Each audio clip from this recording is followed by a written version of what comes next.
Hey guys, tonight we're diving headfirst into one of the strangest chapters in American history, the 1930s, an era so gloomy the skies themselves were trying to quit. But before we get into dust storms, economic depression, and government-approved mood swings, take a second to like the video and subscribe, but only if you actually enjoy this kind of thing, and let me know in the comments where you're listening from and what time it is for you, because, let's be honest, half of us are wide awake at 2 a.m. and considering investing in a Do Not Disturb sign for our own brains. Now, dim those lights, turn on a fan for some white noise, wrap yourself up in a blanket burrito, and get comfy, preferably not on a straw mattress that smells like old soup. Let's pause for a second. Have you ever wondered why so many Americans in the 1930s were basically running on a pharmaceutical cocktail that would terrify most pharmacists today? Was everyone really prescribed lithium like it was candy? Did doctors actually recommend taking the edge off with something mined straight out of the Rocky Mountains? How did ordinary people survive when the Great Depression met great expectations, and all anyone got was a prescription and a pep talk? What did it feel like to wake up in a world where the biggest medical innovation was more salt, but not the table kind? Could you survive a day as a 1930s American with a pocket full of lithium, a can of soup, and crippling optimism? And now congratulations, you've just woken up in the United States of America, 1932. Your wallet is empty, your doctor is confusing sodium for therapy, and FDR's voice is soothing you through the static of your radio. Good luck. You wake up on a Tuesday in 1932, the sun barely poking through a smoggy window, and your first thought is, wow, I really hope today's breakfast is something other than disappointment. The air smells like dust, old newspapers, and a hint of soap nobody can afford. Your pyjamas, last year's shirt, and your father's sense of resignation. There's no alarm clock, just the distant sound of a neighbour coughing and a radio playing "Happy Days Are Here Again" in a tone that suggests even the singer isn't convinced. Your bed is a sagging mattress if you're lucky, or a pile of blankets on the floor if you're not. Either way, the springs creak like a vaudeville act that's gone on too long. You pull the covers up for one last moment of warmth, but the draft sneaks in through cracks in the wall, carrying with it the scent of whatever the neighbour's cooking, mostly hope, and maybe a little bit of boiled turnip. It's cold. Not Instagram aesthetic, wear a cute sweater cold, but I can see my breath and my toes might be plotting to leave cold. Your feet find the floor, which is either freezing linoleum or the kind of wood that splinters on principle. You shuffle over to the window and wipe away the condensation with your sleeve, hoping for something new outside. Maybe a parade or a letter from the president announcing congratulations, you've won a chicken.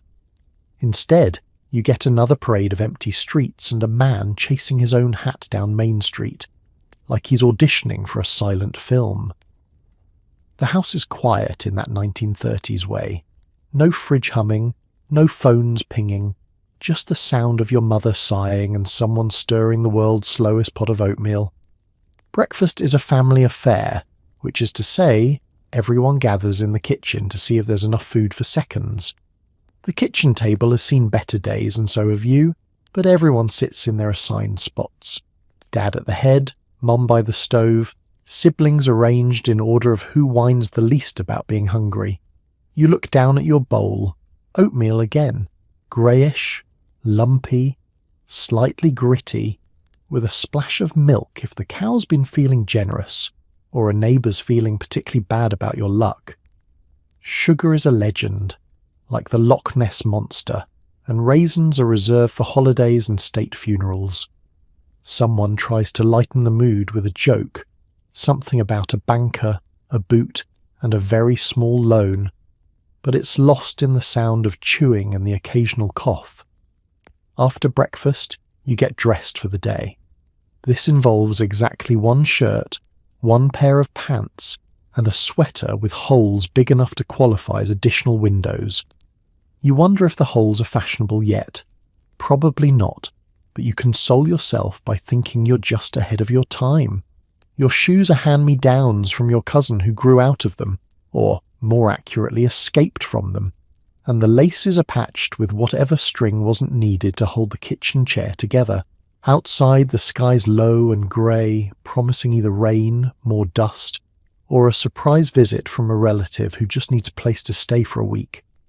The streets are mostly empty except for men heading to look for work, hats pulled low, faces set in that stubborn, squinting way that says, "I'm definitely not worried, just bracing for the wind." You pass Mrs. Finch sweeping her porch for the third time this morning, as if she might discover a dollar bill under the dust. You nod politely. She nods back with the weariness of someone who survived 3 recessions and one spectacularly bad batch of homemade jam. In 1932, the day doesn't start with optimism, it starts with a negotiation. Let's just get through this one. We can hope for miracles tomorrow. You step into the street, shoes scuffing the pavement, breath fogging in the chilly air, already calculating how many more days you can make the oatmeal stretch, and whether today might finally bring something better than disappointment. Spoiler, it's probably more oatmeal. But hey, at least you're not out of hope. That's the one thing nobody's figured out how to ration yet. Let's talk about healthcare, 1930s style. You walk into a doctor's office and instead of a prescription pad, he's got a literal rock collection. "Try this one for nerves," he says, handing you Lithium like it's a Werther's original. The waiting room is full of coughs, whispers, and people debating if happiness is contagious. You take a seat perched between Mrs. Dorsey and her seasonal bronchitis and Mr. Hadley, who's here because his left eyebrow twitches when someone mentions the stock market. The air smells faintly of iodine and desperation.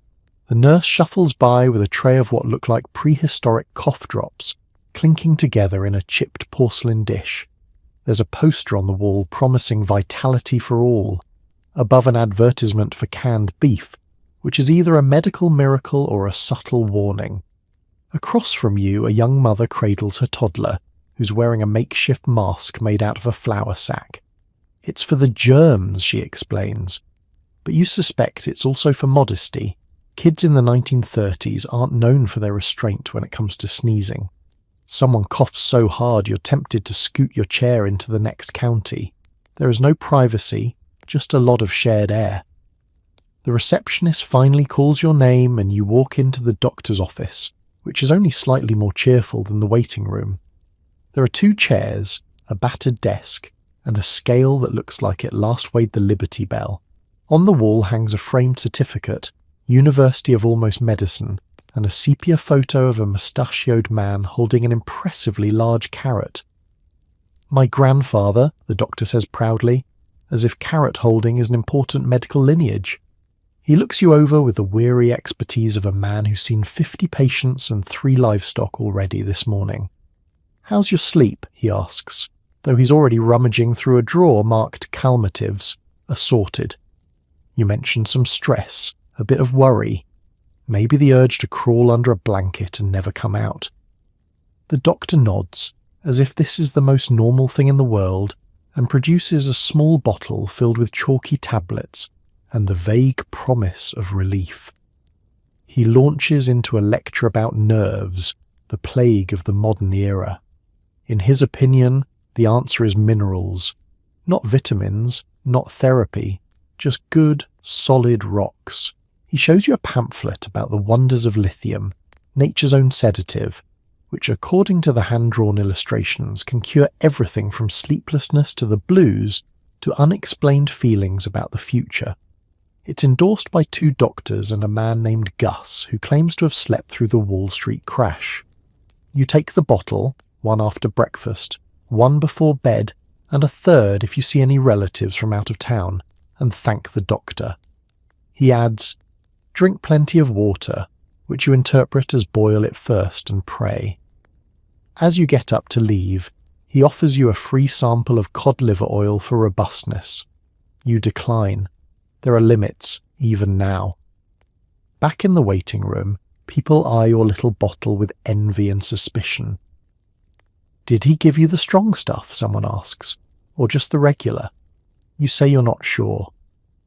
"You'll know by tonight," says Mr. Hadley, with the conviction of a man who's tested every mineral on the shelf. Outside, you walk home past a druggist, whose window is filled with jars of powders, bottles of tonics, and a sign reading, "We sell hope. Ask about our weekly specials." You briefly consider the latest happy elixir, but decide one mystery substance per day is enough. You pop a lithium tablet just to see what happens. The world feels a little less sharp around the edges, or maybe that's just the placebo effect. Either way, you keep walking. The sun is still grey, your worries are still heavy, but your pocket rattles reassuringly with pills.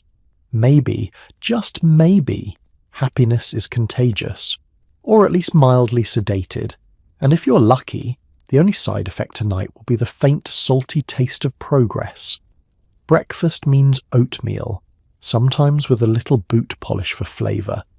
Coffee is a luxury, sugar is a myth, and your neighbour claims you can survive on canned peaches alone. The radio coughs out dance music while you stare into your bowl thinking, maybe tomorrow I'll eat 2 meals. The morning sun, faint and apologetic, seeps through your kitchen window, illuminating the humble glory of a half-empty flour sack and a can of evaporated milk that's been stretched thinner than your patience. On the table, a chipped bowl, a battered spoon, and a family with matching dark circles under their eyes. Everyone sits in that stoic 1930s silence, hungry, polite, pretending the steam rising from the oatmeal is more than a hopeful illusion. You take your first bite. It's grey. The texture is best described as slightly damp ceiling tile, but you chew with determination. Across from you, your little brother is trying to negotiate the addition of molasses, which, if found, would require a federal investigation and probably a parade. Your mother, always the optimist, suggests that oatmeal sticks to your ribs. Judging by the way it sticks to the bowl, you assume she's right. Your father reads the newspaper, occasionally shaking his head and muttering about the price of beans. He's perfected the art of using headlines as a distraction from the reality of another day's rationing. Says here the president recommends optimism, he declares, as if Roosevelt himself is hiding under the table, handing out compliments and sugar cubes.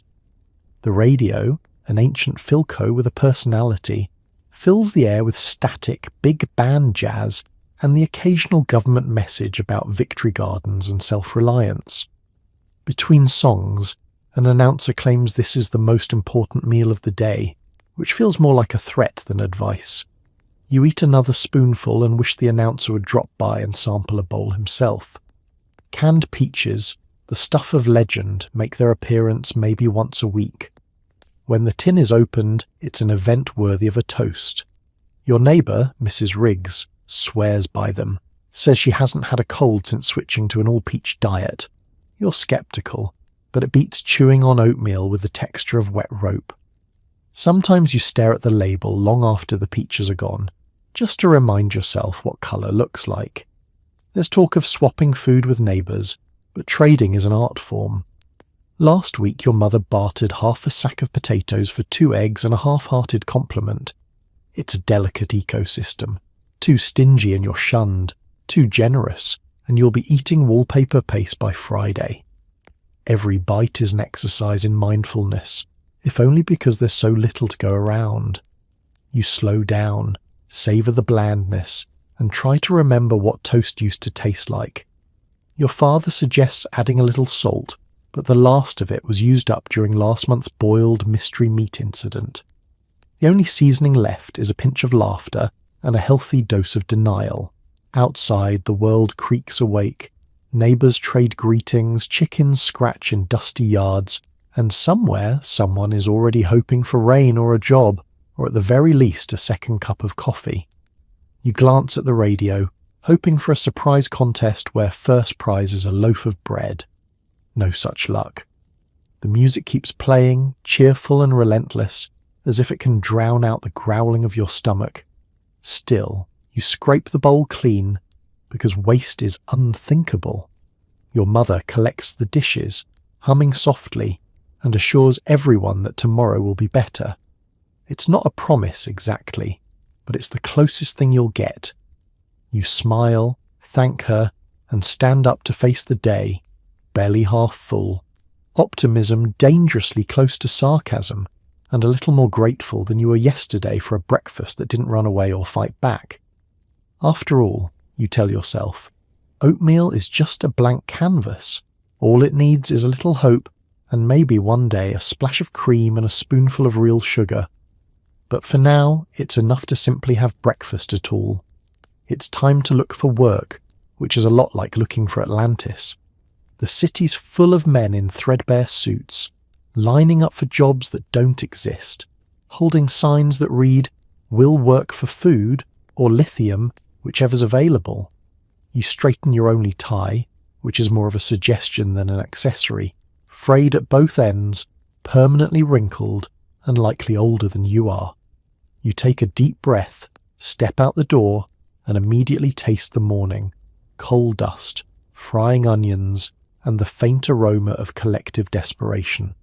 Welcome to the American Job Market, 1932 edition, where the help wanted sign is more mythical than Bigfoot, and just as likely to vanish when you get close. The streets hum with a certain defeated energy. You join a parade of hopefuls, men, women, even teenagers in hand-me-down trousers, trudging toward the employment office. Their faces all wear the same look, determined, tired, politely hungry. The sidewalks are packed. It's less of a line, more of a gentle stampede, as everyone pretends they aren't elbowing each other for a chance at a job cleaning windows, selling pencils, or simply existing in a way that might bring in a dime. The employment office looms up ahead, a squat brick building with peeling paint and a sign that might once have been white. Inside, the air is thick with cigarette smoke, muttered prayers, and the sound of shoes shuffling nervously on the linoleum. Someone coughs, someone sighs, and someone else, clearly an optimist, asks if there's any work for an experienced giraffe handler. No one laughs. Hope is too precious to waste on jokes. You pick up a number as if you're at the world's saddest deli. Number 85. The board reads, "Now serving 14. You settle in for the long haul, wedged between a man who smells of mothballs and a woman clutching a typewriter like it's a life preserver. She whispers she's willing to do anything. Typing, filing, even impersonating a telephone if it means a hot meal. People chat quietly about the jobs they almost had. They said they'd call me back. I got an interview, but the business closed down the next day. They hired my cousin's dog to chase away pigeons, but not me. The stories all blur together. One part tragedy, one part farce, 3 parts never give up. You study the classifieds, circling openings that require youthful vigour, unmatched optimism, or the ability to work for free indefinitely for the sheer privilege of being inside. Occasionally a rumour sweeps through the room, a new factory opening, a railroad hiring, the government launching a new relief project. Spirits lift, only to crash again 10 minutes later when someone confirms it's just talk. You watch as a man in his best and only suit stands up, dusts himself off, and practices his interview handshake on the air. By noon, he's still waiting, but his handshake is impeccable. If you're lucky, maybe you'll get called for an interview. The questions are straightforward. Can you lift a sack of flour? Can you count to 20 without crying? Can you work weekends, holidays, and the occasional existential crisis? You answer yes, yes, and a cautious maybe. After hours of waiting, your number finally comes up. The clerk at the desk glances at your card, your shoes, your resume scrawled on the back of an envelope. He offers a sympathetic shrug. Try again tomorrow. The phrase is almost a mantra, equal parts encouragement and apology. You leave the office the way you came in, empty-handed but not entirely hopeless. Out on the street, you watch men barter over sandwiches, women swap advice on the best soup lines, and a few enterprising souls sell pencils, apples, or, on a particularly ambitious corner, dignity itself, 1 nickel at a time. Someone cracks a joke about running for president. Someone else laughs so hard they nearly forget to cry. By sunset, you've walked miles, shaken hands, and given out more smiles than you knew you had. Job hunting in the 1930s is a full-time job with no pay and no health insurance. But tomorrow you'll shine your shoes again, adjust your tie, and set out once more to chase that mythical help-wanted sign.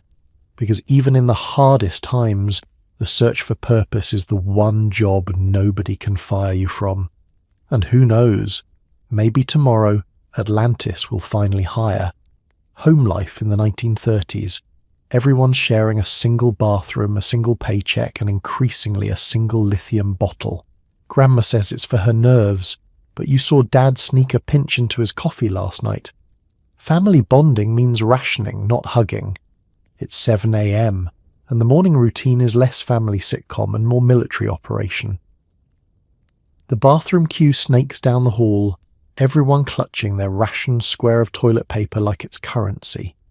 The only thing in more limited supply than privacy is hot water, which disappears by the time your little brother finishes his 20-minute performance of Silent Shower, actually not silent at all. The soap is a sliver, passed hand to hand like a precious heirloom, and towels are shared with a level of resignation only possible in a world where everything gets reused, except optimism. Breakfast is a full family production. The table, already groaning from the weight of oatmeal and unspoken anxieties, hosts a silent battle over the last spoonful of jam. Mum reads out loud from the newspaper, latest updates on crop failures, the rising cost of bread, and another opinion piece titled "Why Smiling is Cheaper Than Butter." She makes a joke about turning the basement into a speakeasy, and for a moment, everyone considers it. Dad is in charge of the finances, which mostly involves moving the same $10 between jars marked groceries, electric bill, and don't tell the kids. He keeps a careful eye on the medicine cabinet too, where the lithium lives alongside a bottle of dubious cough syrup, half a box of baking soda, and a collection of Vicks Vapor Rub tins. Don't touch the medicine unless you need it, he warns, as if anyone has figured out what counts as needing it these days. You watch as Grandma pours her morning dose into a teacup, stirs it with a practiced hand, and sips while muttering about restless spirits and the heartbreak of the 1929 World Series. Grandpa says he doesn't believe in medication, then coughs pointedly until someone hands him the bottle. The whole family is a web of nerves, hope, and carefully rationed calmatives. The real family bonding, though, happens during the evening rationing ceremonies. That's when Mum pulls out the week's pay, usually a few crumpled bills, some coins, and the odd IOU, from a neighbour who still owes you for that time you shared your Victory Garden carrots. Everything gets divided, weighed, and considered. Bread for the week, soap for the month, maybe a nickel for the movie theatre if someone finds change in the couch. It's a process that involves more negotiation than a hostage crisis. The lithium, meanwhile, becomes the unofficial family mascot. Aunt Bessie claims it's the only thing keeping her from writing angry letters to the newspaper about the state of the local milk supply. The twins want to know if it'll help them run faster at the school relay. Mum swears she hasn't touched it all week, which is only believable if you ignore how serene she looks while stirring the soup. Even the family dog eyes the bottle with suspicion. Arguments are inevitable. Who left the lights on? Who ate the last canned peach? Who forgot to put the lid on the lithium and now it smells like pickles? Tensions bubble over during Monopoly, which has devolved into a cutthroat high-stakes drama played for actual rations. But the next day, all is forgiven. That's the unwritten family code. You can steal your brother's bread crust, but you'd better share your share of the nerve tonic when the wind howls and the bills pile up. In the end, survival isn't about a single heroic figure, but the collective stubbornness of people who refuse to fall apart, even if it means everyone's running on half a tank and the occasional mystery pill.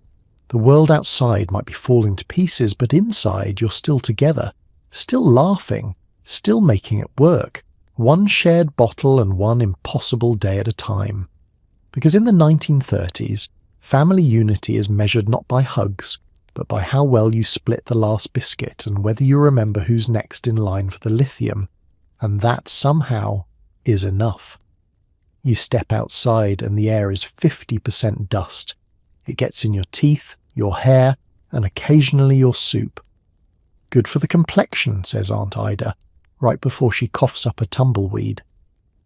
The world is every shade of brown, from toasted wheat to left the bread in the oven too long.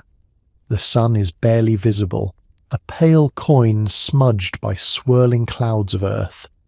Every breeze is a new layer of topsoil relocating from one farm to the next, usually landing on your freshly washed shirt. If you're the sort of dreamer who still bothers with clean laundry, the wind howls in that particular Dust Bowl dialect, a raspy whisper promising, "Don't bother dusting, I'll be back in 5 minutes." Your boots crunch over drifts of fine Oklahoma powder, masquerading as a front yard. The family car, once blue, now permanently tan, sits half buried under a new crop of silt. The neighbour's fence pokes out from a dune like the remains of an ancient civilization. Somewhere, a rooster attempts a defiant crow, only to wheeze and cough like a Victorian ghost. You squint into the haze. Visibility is a rumour. Sometimes you can't see past your own nose, which now filters more grit than oxygen. The family has adopted a system of scarves and bandanas worn bandit style, a practical fashion choice that also makes you look ready to rob the local bank, if only the bank had any money left to steal. The children race across the yard, eyes squeezed shut, daring each other to touch the windmill and make it back without eating a mouthful of soil. Spoiler, no one ever wins. Inside, everything smells faintly of mud and broken promises. Windows are sealed with rags, flour sacks, and hope, but somehow the dust sneaks in anyway, through keyholes, under doors, in the spaces between your dreams. Every surface is coated with a gritty taupe patina. The table, the bed sheets, last week's pie, your mother's last nerve. At dinner, you all pretend the soup was supposed to crunch. No one asks for seconds. The family's coping mechanisms range from denial to outright comedy. Aunt Ida insists the constant exfoliation is shaving years off her skin, though she hasn't smiled since Roosevelt took office. Grandpa claims he remembers when grass was green, and everyone pretends not to hear him muttering to the houseplants. The dog refuses to go outside without goggles fashioned from the bottom of mason jars, which makes him look like a Depression-era aviator on a doomed mission. Dust is the great equalizer. Rich, poor, or in between, everyone's coughing in the same register. School attendance drops on high dust days, which is every day ending in Y. Lessons focus on arithmetic and the strategic placement of wet towels under doors. The teacher begins class with, "Can anyone see the chalkboard today?" More often than not, the answer is, "Not unless it's blowing toward us." If it rains, everyone celebrates by standing on the porch, arms outstretched, faces turned skyward, until the first drops turn to mud and the joy becomes a sticky disaster. But even a muddy rain is a small miracle, a sign that the world remembers how to change. For one precious hour, the air smells less like dust and more like possibility. Evenings bring a new ritual, shaking out bed linens, emptying pockets of dirt, and sharing ghost stories that all end with, "And then the dust came back." You fall asleep listening to the rattling of windows, grateful for a home that, while not dustproof, at least keeps the worst of it at bay. And so you endure, brushing grit from your pillow, sipping crunchy soup and laughing whenever possible. Because if there's one thing the Dust Bowl has taught you, it's that resilience sometimes looks like a family sitting around the table, swapping jokes and agreeing that a little exfoliation never killed anyone, though, admittedly, the coughing is getting suspicious. With every sunrise, you wake up, wipe your eyes, and face another day, grittier, tougher, and just stubborn enough to keep hoping the next breeze might finally blow something good your way. At night, The radio is your best friend. FDR's fireside chats promise a better tomorrow, but for now, you'd settle for a better pillow. News breaks. Someone in Nebraska found a potato. Nation rejoices. You huddle close to the glowing dial, its amber light casting warm halos on the cracked wallpaper. The radio sits on a wobbly end table, a hand-me-down from your cousin's cousin, humming with static and the quiet optimism of a nation trying very hard to pretend everything is fine. Your family gathers around, knees touching, shoulders pressed together, listening for comfort, wisdom, or maybe just the sweet distraction of a new jingle. FDR's voice arrives in that calm, grandfatherly tone, full of soothing authority and slightly nasal vowels. He tells you the only thing you have to fear is fear itself, which is reassuring right up until you remember the rent's due. The dog ate the last of the biscuits, and half the country is out of work. Still, you listen, because there's something hypnotic about his words. He sounds like he could talk a tornado into changing direction. The living room becomes a kind of sanctuary. Mum sits with her hands folded in her lap, eyes closed, as if each sentence from the radio is a blessing. Dad leans forward, brow furrowed, nodding along with every promise of bold, persistent experimentation. The kids, too young to understand, just enjoy the novelty of everyone being in the same room without anyone fighting over bread crusts or who got the most oatmeal. When the president signs off, the local announcer fills the silence with news of the day, grain prices, rainfall, and the now legendary potato discovery. A real, honest-to-goodness potato, the announcer says, drawing out the syllables like he's reading a bedtime story. You can almost taste the fries. The room sighs with collective hope, as if the fortunes of Nebraska might spill across state lines and sprout in your own dusty backyard. Between the national news and community updates, the radio offers its own brand of escapism. There are dramas, cops and robbers with impeccable diction, interspersed with cheery advertisements for things you absolutely cannot afford. Try Dr. Lively's Miracle Tonic. Miracle. One drop and you'll feel like you can dig a new well without complaining. The family giggles, but you all take mental notes just in case Dr. Lively starts handing out samples. Advice floats out on the invisible waves. One program recommends making do and mending, turning old dresses into aprons and never wasting a single potato peel. Another suggests keeping spirits high by singing along to the latest big band hits, even if your only audience is the neighbour's goat. You try not to notice the goat's judgment. Sometimes the radio hosts a call-in show, Voices of America, where people share their hardships and tiny victories. A woman in Kansas tells of patching the roof with flour sacks. A man in Ohio describes bartering his last hen for a haircut.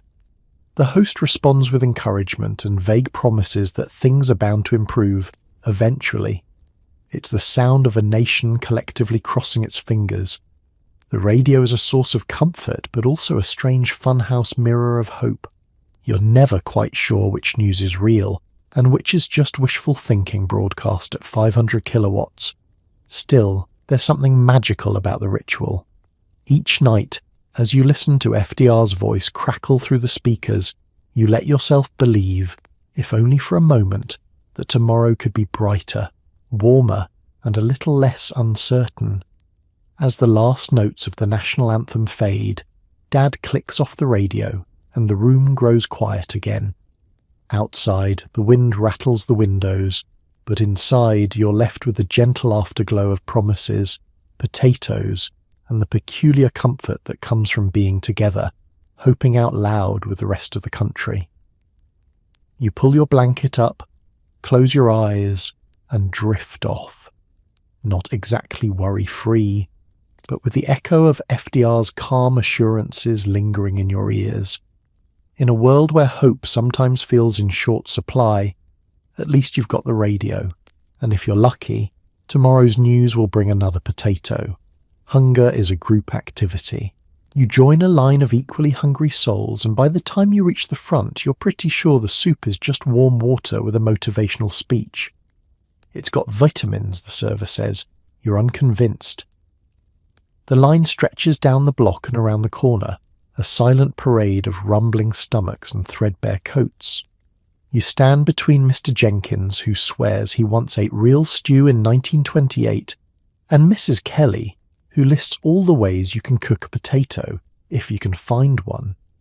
You shuffle forward inch by inch, the air thick with the combined aroma of hope, onions, and damp wool. No one speaks much. Conversation takes energy, and energy is rationed along with everything else.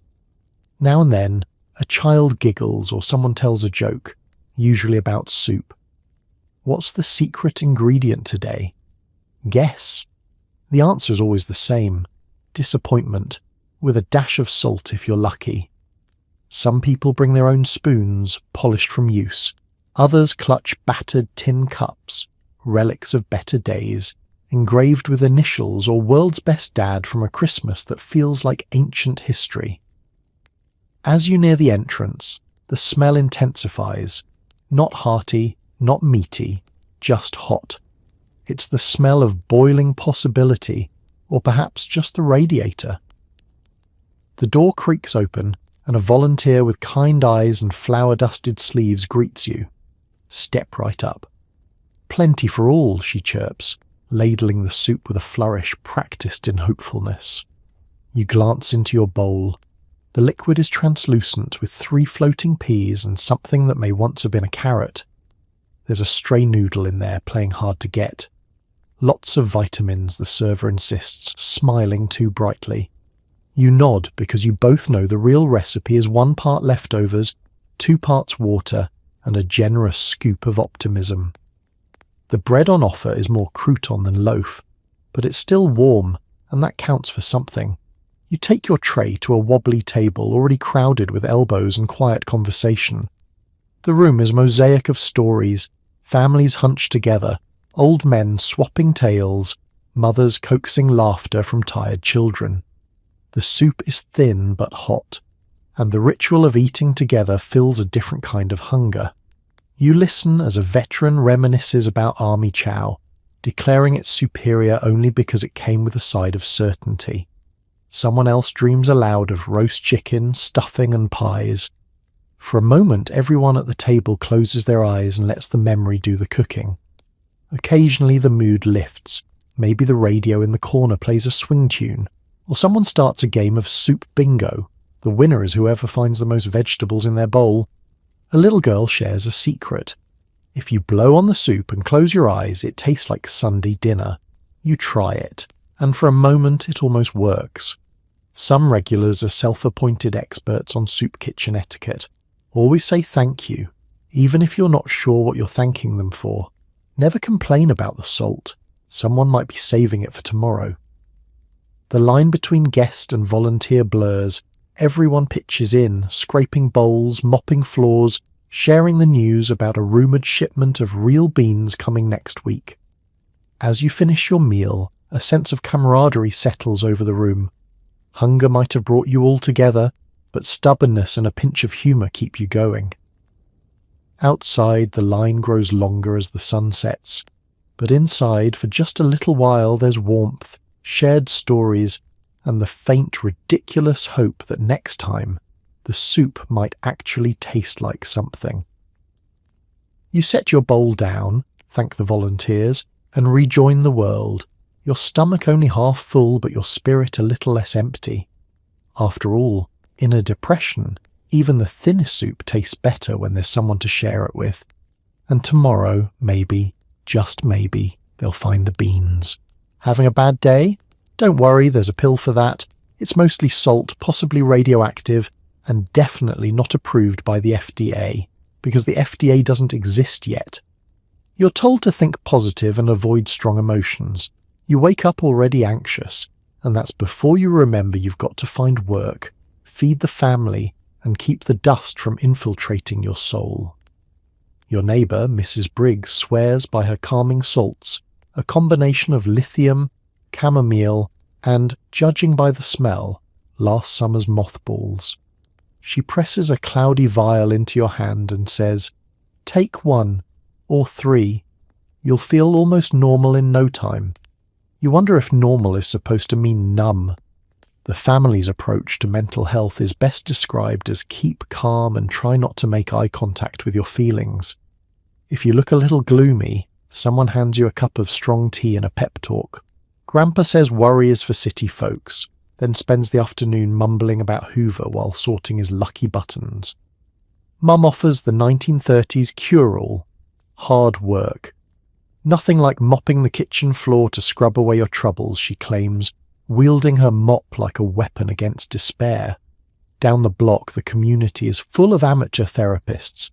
The local grocer tells you to eat more beets, the pastor suggests longer prayers, and the barber prescribes a fresh haircut to trim away the blues.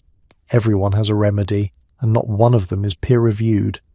If you admit you're sad, someone might hand you a tonic that fizzes ominously and tastes like disappointment with a hint of lemon. There are rumours that a new mineral water in town can cure anything, but mostly it just makes you burp. Strong emotions are discouraged. Joy is acceptable in moderation, maybe when the price of eggs drops, or if the radio plays your favourite swing tune. Sadness, on the other hand, is a luxury you can't afford. If you cry, you do it in the root cellar, where nobody but the potatoes can judge you. If you're really struggling, there's always the advice column in the local paper. "Dear Mrs. Winthrop, what should I do about my crushing existential dread?"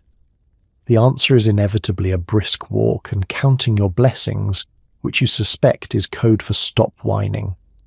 At church, the sermon is about fortitude, grit, and how God never gives you more than you can handle, which you suspect means God never tried living through a decade of dust storms and breadlines.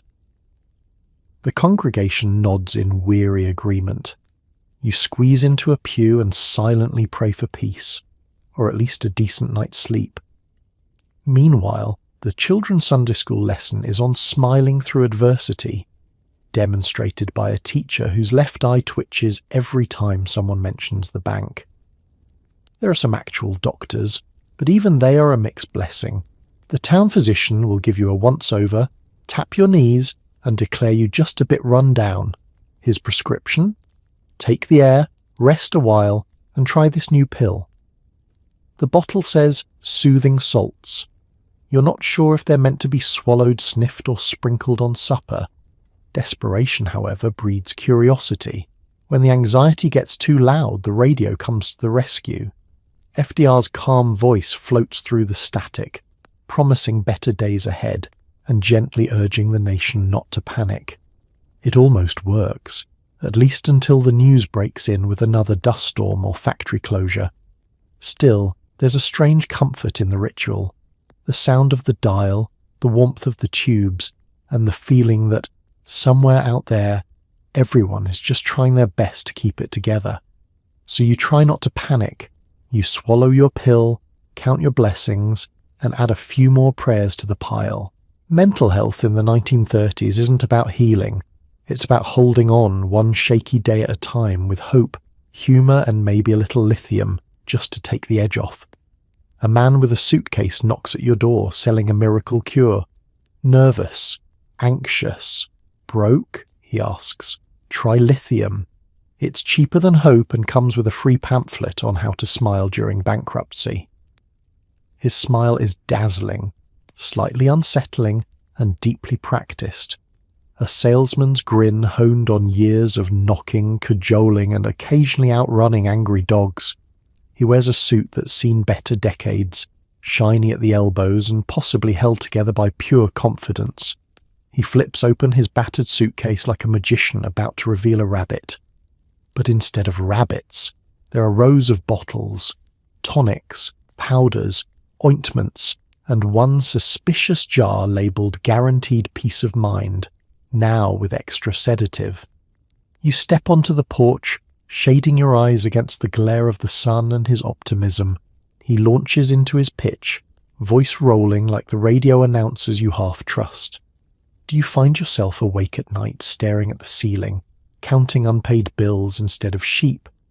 Has the stock market crash left you with nothing but worry lines and a strong dislike for bankers?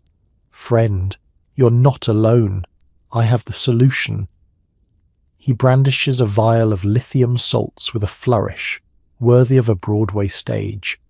Behind you, the family gathers in the hallway, drawn by the prospect of entertainment or possibly a new way to manage collective despair.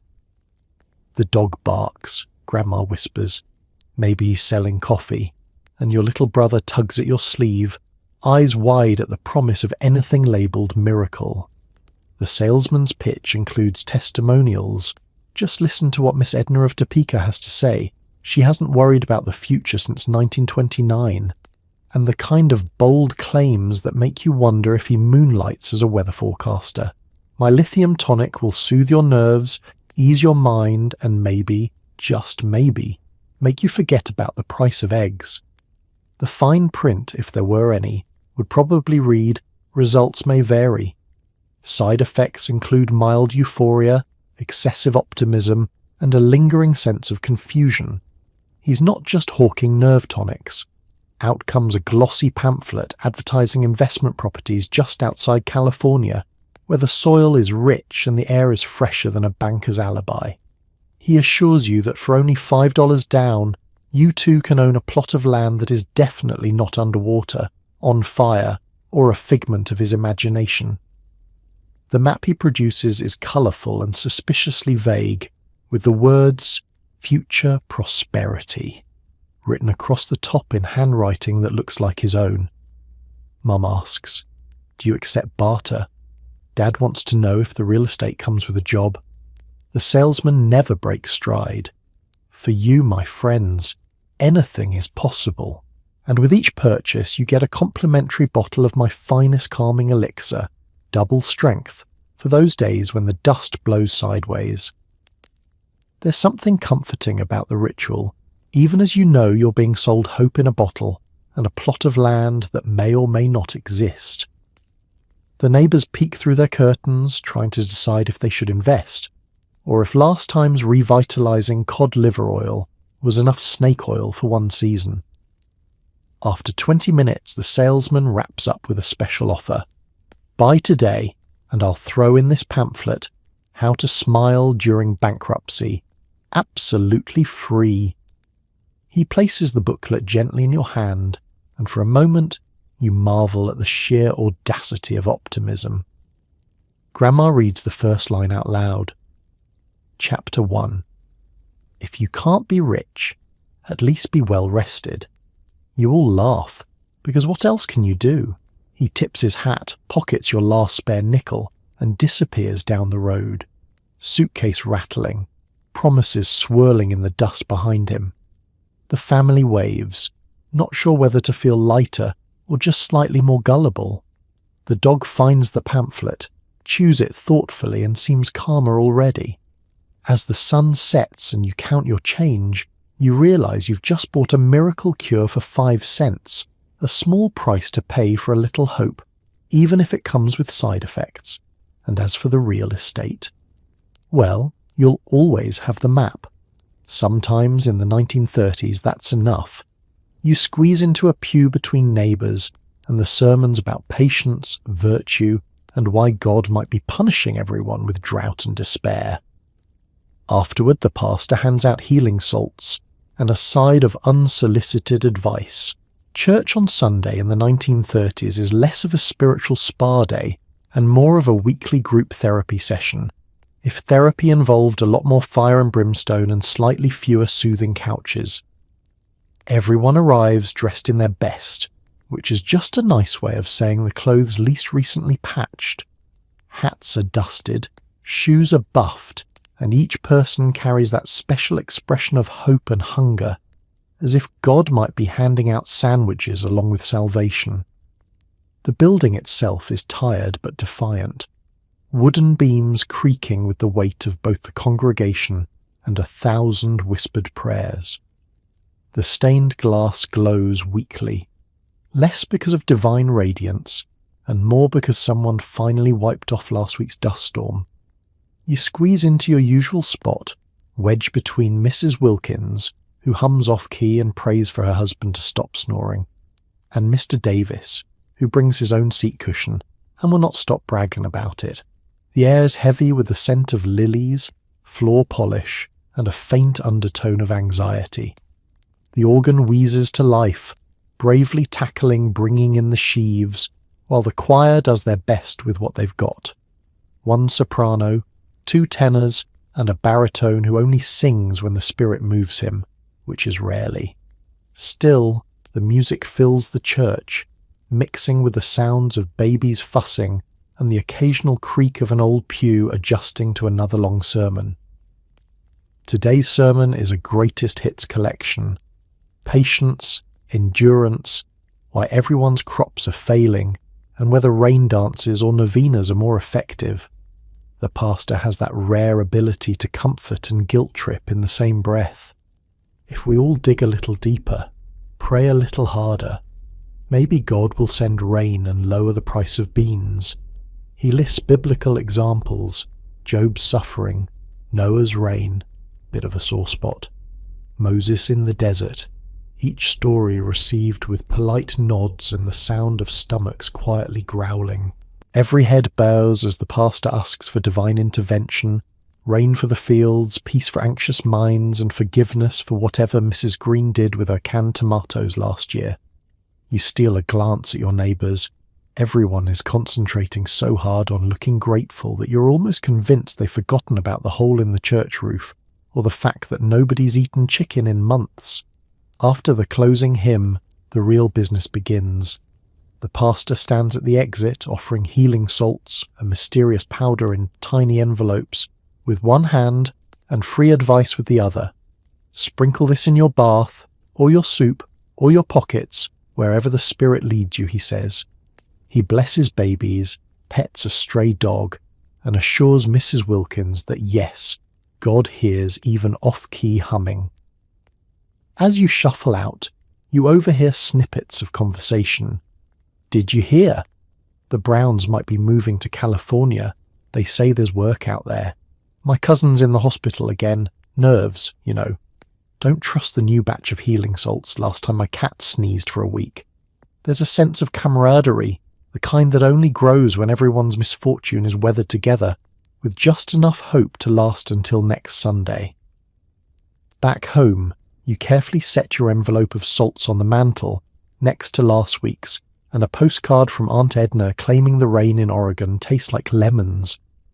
The afternoon is spent in quiet reflection, which mostly involves napping in the sun and trying not to worry about what Monday will bring. Mum uses her salts to bless the stew, it still tastes like potatoes, while Dad mutters that what the family really needs is a sermon on getting through winter with one pair of socks. But for one morning at least you shared your burdens, sang a little off-key, and left with a promise that things will get better, if not today, then at least after the next dust storm. Because in the 1930s, sometimes faith is just the stubborn belief that somewhere out there the rain is already on its way. It's afternoon tea with the women of the neighbourhood. Instead of gossip, they swap recipes for nervous conditions. The latest craze, lithium tonics. It takes the edge off, says Mrs. Parker, and helps you forget about your husband's unemployment. The living room is staged for civility. Lace doilies, mismatched china cups, and a centerpiece of wildflowers in a jar that last week held pickles. Sunlight filters through thin curtains, spotlighting a tableau of hats, gloves, and forced smiles. The children are banished to the yard with a stern warning and half a biscuit each. The only thing stronger than the tea is the undertone of collective anxiety. The conversation is polite at first. Compliments are exchanged on sponge cake that's mostly air and lemonade that's suspiciously cloudy. Mrs. Abernathy mentions that her youngest has started sleepwalking, and Mrs. Doyle sighs. It's just the nerves, dear. They catch it from the radio. Someone laughs, a brittle sound. Nervous conditions are the one thing no household is running short on. Out come the remedies. Mrs. Parker, ever the innovator, produces a slim blue bottle. Just a capful in your tea. calms the mind, softens the blows. She pours with the reverence of a priestess. Mrs. Watson swears by her own tonic. I add a dash to my stew and nobody yells about the missing potatoes. A few women confess to hiding their bottles in the flour bin or disguising them as cough syrup for emergencies. The room fills with stories, each one a confession, each one a lifeline. The talk turns practical. Mrs. Evans claims she can stretch a roast chicken into 5 meals and 2 casseroles, as long as everyone's properly sedated. Recipes are traded. Calming custard, tranquilizing tea cakes, nerve balm lemon squares, Mrs. Parker's favourite, sleep-tight tonic trifle, which contains so many restorative ingredients that guests are advised not to operate farm machinery afterward. There's no shame here. In fact, a strange pride blooms in the sharing. Mrs. Doyle reveals that she used to dread the sound of the mailman. Bills, always bills. But now, with her tonic, every envelope feels like a love letter. The others nod, united in their rebellion against panic, despair, and the constant background hum of the Great Depression. A newcomer, Mrs. Talbot, whispers, "Do you ever worry we're just dulling the pain instead of fixing it?" There's a thoughtful pause, then Mrs. Parker answers, "Darling, if I could fix it, I'd be in Washington. I'm just trying to get through Wednesday." Laughter bubbles up, less brittle this time. Even Mrs. Talbot smiles. For a moment the burdens lighten. Stories veer absurd. Mrs. Watson claims her husband once drank half a bottle of calming syrup and spent the night serenading the chickens. Someone proposes a toast to serenity, or at least to slightly fewer arguments over burnt porridge. Teacups clink, and for a little while the walls of worry recede. But the world is waiting outside. The conversation turns to rationing, church socials, and who might be leaving for California. Before long, the children's shouts drift in and the spell breaks. Bottles are returned to pockets and handbags just in case. Hats are adjusted, cheeks are pinched pink, and the women file out, smiling, waving, steeling themselves for another round of laundry, budgeting and not asking about the job market. As you collect the cups and sweep the crumbs, you marvel at the strange strength of these afternoons. It isn't just the lithium, though, that certainly helps. It's the company, the quiet confessions, and the shared refusal to let fear win. Because in the 1930s, courage isn't always marching or shouting. Sometimes it's just a circle of neighbours, a secret tonic, and a promise that nobody is braving the storm alone. And, if all else fails, there's always the sleep-tight trifle. Kids play stickball in the street, coughing up dust and occasionally daring each other to taste Dad's medicine. The teacher assigns homework. Write an essay on what happiness tastes like. The best answer is not dust. In the 1930s, childhood is gritty, literally. The air is always swirling with silt, turning noses brown and transforming white socks into something that looks like they were buried for a decade. Yet the games persist. Stickball is played with a broom handle, a worn-out ball, and the kind of reckless energy that only comes from a breakfast of oatmeal and unstoppable hope. Bases are marked with empty flour sacks, and the only umpire is Mrs. Wilkins from across the street, who referees from her porch in a cloud of judgment and rosewater perfume. On windy days, outfielders vanish in small sandstorms, returning covered in earth and grinning. Home runs are rare, partly because the ball sometimes disappears into a drift of dust and becomes part of the landscape, only to be rediscovered months later, fossilized next to a lost shoe and what used to be the family cat's favourite sunspot. The rules change daily. Whoever chokes first has to fetch the ball. No sliding, unless you're already covered in dust, in which case, go wild. Recess at school is an exercise in survival. The playground is a patchwork of cracked earth, weeds, and the occasional tumbleweed acting as a substitute third baseman. Some kids arrive with handkerchiefs tied over their noses. Others come barefaced, proudly flaunting their resilience and their coughs. The bell rings, and a flock of children charges back inside, leaving a trail of swirling grit in their wake. The cloakroom becomes a sand trap. Teachers sweep up more dust than chalk. Class itself is equally unpredictable. Desks are arranged to face away from the windows, not for light, but to avoid direct hits from passing dust clouds. The day's lesson plan might include a surprise sanity salt break, a dose of Dad's calming medicine doled out by the teacher, who insists it helps settle young minds and keep noses clear. Some kids swear it makes them run faster, others just like the taste, vaguely salty and suspiciously like the stuff adults put in tea. Assignments reflect the times. This week, what happiness tastes like.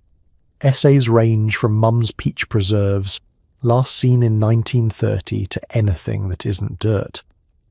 Billy Jenkins, the class clown, turns in a blank paper with a note.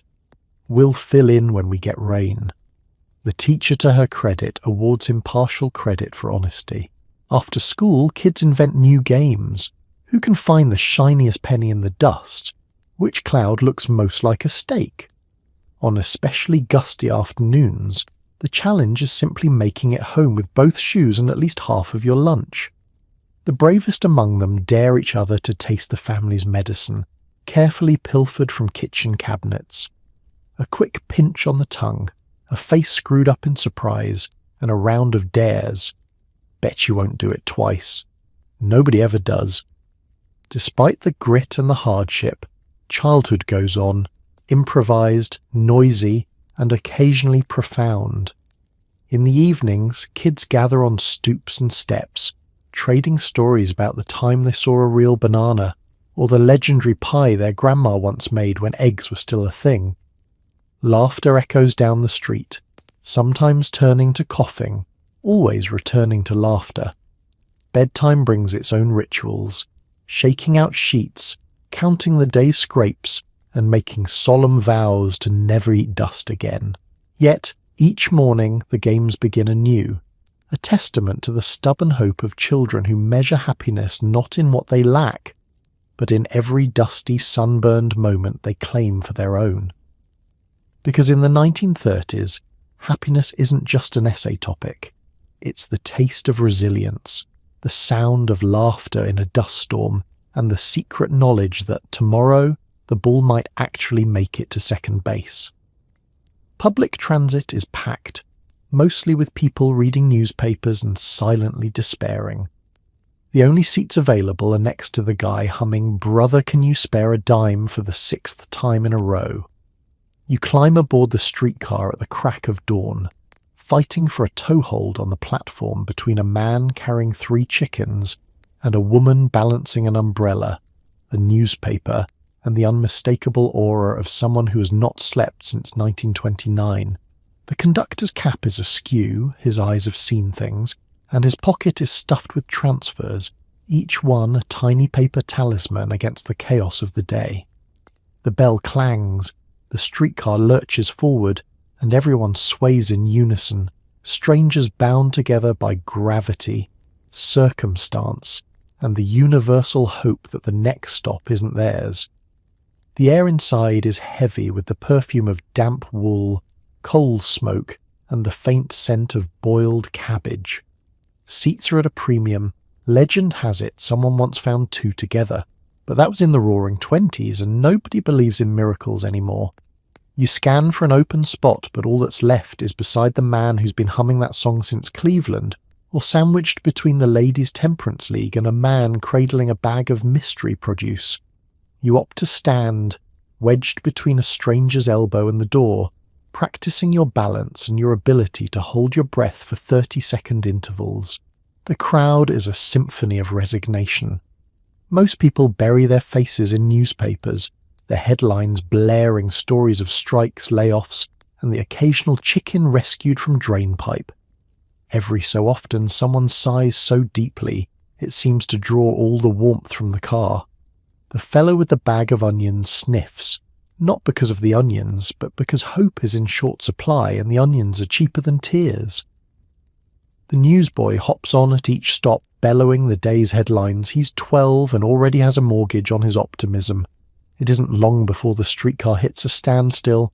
Strikes are a fact of life, as regular as Sunday sermons and just as passionate. Today, it's the motormen making their case. The crowd groans collectively but quietly. Nobody really angry, just inconvenienced, the way you'd be if you found out your oatmeal ration was being halved again. Someone mutters, "At least they're striking for something." Last week my boss went on strike from paying us. To pass the time, passengers swap glances and small talk. Weather's holding, knock wood. The soup kitchen ran out of beans by 9. If I could get one thing back, it'd be seat cushions. Conversation fades as the humming man reaches verse 7. A few brave souls join in, and for a minute the car becomes a mobile choir of shared misfortune. As the car lurches forward, a brave young woman with a stack of flyers steps aboard, handing out leaflets about fair wages and shorter hours. Most tuck them into pockets, some use them as makeshift fans. One person folds his into an origami cup to catch the leaking drip from the ceiling. Resilience is everywhere, in the casual way people share a newspaper, in the quiet shuffle of feet to make room, in the communal rolling of eyes at the never-ending song. Your stop is coming up, but the car is packed so tight it takes a full minute just to reach the door. You squeeze past the Temperance League, the chickens and the humming man still going strong. The conductor nods, gives you a knowing look, and clangs the bell, a benediction for the day ahead. You step off into the morning, feet sore, spirits dented, and grateful for the chance to breathe freshish air. The streetcar rattles away, leaving you with the tune stuck in your head, the scent of onions in your coat, and the knowledge that, in the 1930s, everyone is going somewhere, even if nobody's exactly sure where. Tomorrow you'll be back, ready to stand, to sway, to hum along.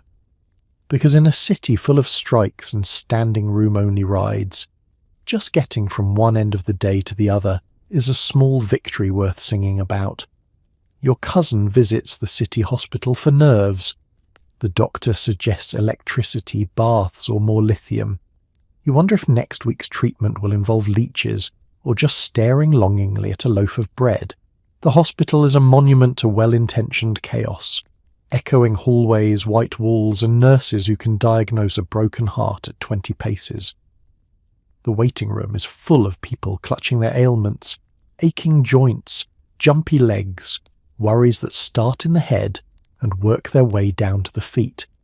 This sign-in sheet is longer than the breadline and arguably more competitive. The air smells like antiseptic and cabbage stew. You and your cousin are here because nerves is the new influenza. The family doctor, ever resourceful, has run out of tonics and is now referring everyone to the city hospital, where there are newer, shinier treatments for modern problems. The admitting nurse asks questions. On a scale of 1 to dust storm, how anxious are you? How many hours do you sleep, and do you dream in black and white or sepia? She hands your cousin a tiny cup of lithium water, just to take the edge off, and waves you both down the corridor to see Dr. Brewster. Doctor. Brewster is a pioneer, a man who believes no problem is too small for a large machine. His office is filled with impressive gadgets, coils, wires, and a device that hums ominously in the corner, looking like it escaped from a Frankenstein audition. He greets you both with an optimistic handshake and the look of someone who's just discovered a new use for a car battery. He listens patiently as your cousin explains her symptoms: worry, sleeplessness, occasional desire to shout at the radio. Dr. Brewster nods with a gravity that makes you feel you've just confessed to inventing sadness. He prescribes the latest marvel, electrotherapy. Just a few gentle zaps to restore balance, he explains, wheeling out a contraption with more dials than a radio station. You may feel a tingling. That's the sensation of your troubles being rearranged by science. Your cousin is a good sport. She sits in the chair, clutching her pocketbook, while the nurse attaches electrodes to her temples. Doctor, Brewster cranks the dial, and the machine whirs to life with a sound that can only be described as ambitiously electrical. There's a jolt, a flicker, and your cousin's hair stands on end, momentarily transforming her into the world's most anxious dandelion. The nurse assures you that means it's working. For the grand finale, the doctor recommends a relaxing bath, preferably with salts, healing, calming, or whatever's left in the supply closet. The baths are tepid and communal, the water slightly grey and gently seasoned with the concerns of a dozen other patients. Bath time chatter is about nerves, weather, and whether or not the hospital menu counts as a form of treatment. Someone suggests that a good slice of bread would do more for morale than 1,000 volts. Everyone agrees. After the bath, Dr. Brewster offers one last prescription, just a little more lithium for good measure. He hands your cousin a bottle and a pamphlet. Modern methods for nervous relief, featuring bold promises and questionable testimonials from people who look oddly well rested. You leave the hospital feeling a bit more hopeful, a bit more skeptical, and very grateful that the week's therapy didn't include leeches or medical radium. Your cousin's hair slowly returns to normal, and she reports that while she's still worried, it's now in a pleasantly tingling sort of way. Back home, the family gathers around to hear the latest city medical marvel. There's polite applause, nervous laughter, and a silent vote to stick to herbal tea and the occasional brisk walk for now. But deep down, everyone wonders, if this is the future of medicine, what's next? Brain massages, optimism injections, staring wistfully at a loaf of bread until the pain subsides. In the 1930s, hope comes wired, bottled, or served with a side of skepticism. And while the world keeps searching for a miracle cure, sometimes it's enough just to feel like you tried, static hair and all. You land a job with the Works Progress Administration. Congratulations. Your new career is digging ditches, filling them in, and wondering aloud if anyone has any lithium to share on lunch break. Employment in the 1930s is a bit like a treasure hunt, if the only treasure is steady work and you're using a shovel instead of a map. But when the WPA comes to town, you take what you can get. The day starts before sunrise. You pull on your sturdiest pants, patched knees, inherited from an uncle who allegedly survived the panic of 1893 by sleeping under a wheelbarrow, and make your way down to the site, lunch pail in hand, filled mostly with hope and half a sandwich. The foreman is a man named Hank with a voice like a cement mixer, and a clipboard he wields with the authority of a minor deity. He shouts out assignments, roads, ditches, bridges, schoolhouses, and sends you and a dozen others out to move Earth like you're trying to impress future archaeologists. Your first job is to dig a ditch. The second job, you learn, is to fill it back in again, which makes you question the long-term strategic vision of the New Deal, but not loudly enough for Hank to hear. The work is simple, repetitive, and honest. You and your fellow labourers share jokes, stories, and the occasional existential crisis. There's Pete, who once studied law and now shovels like he's on trial. There's Jim, who claims he invented a better wheelbarrow but lost the patent to a man named Lou.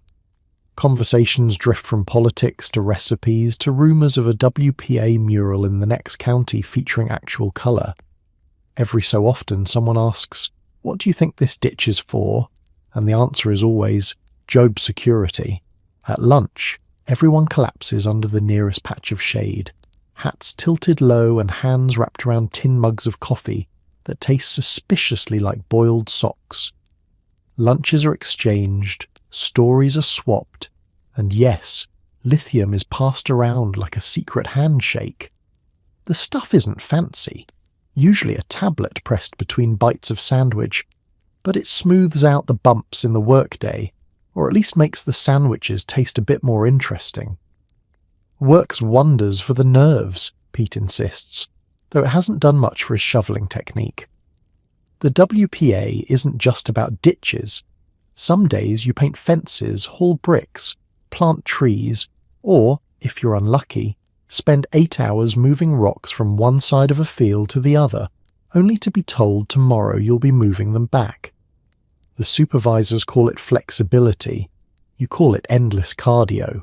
But no one complains much because a paycheck, however small, is still proof you exist. And at the end of the week, there's enough left for groceries, rent, and maybe a Saturday night nickel movie. Evenings bring their own routines.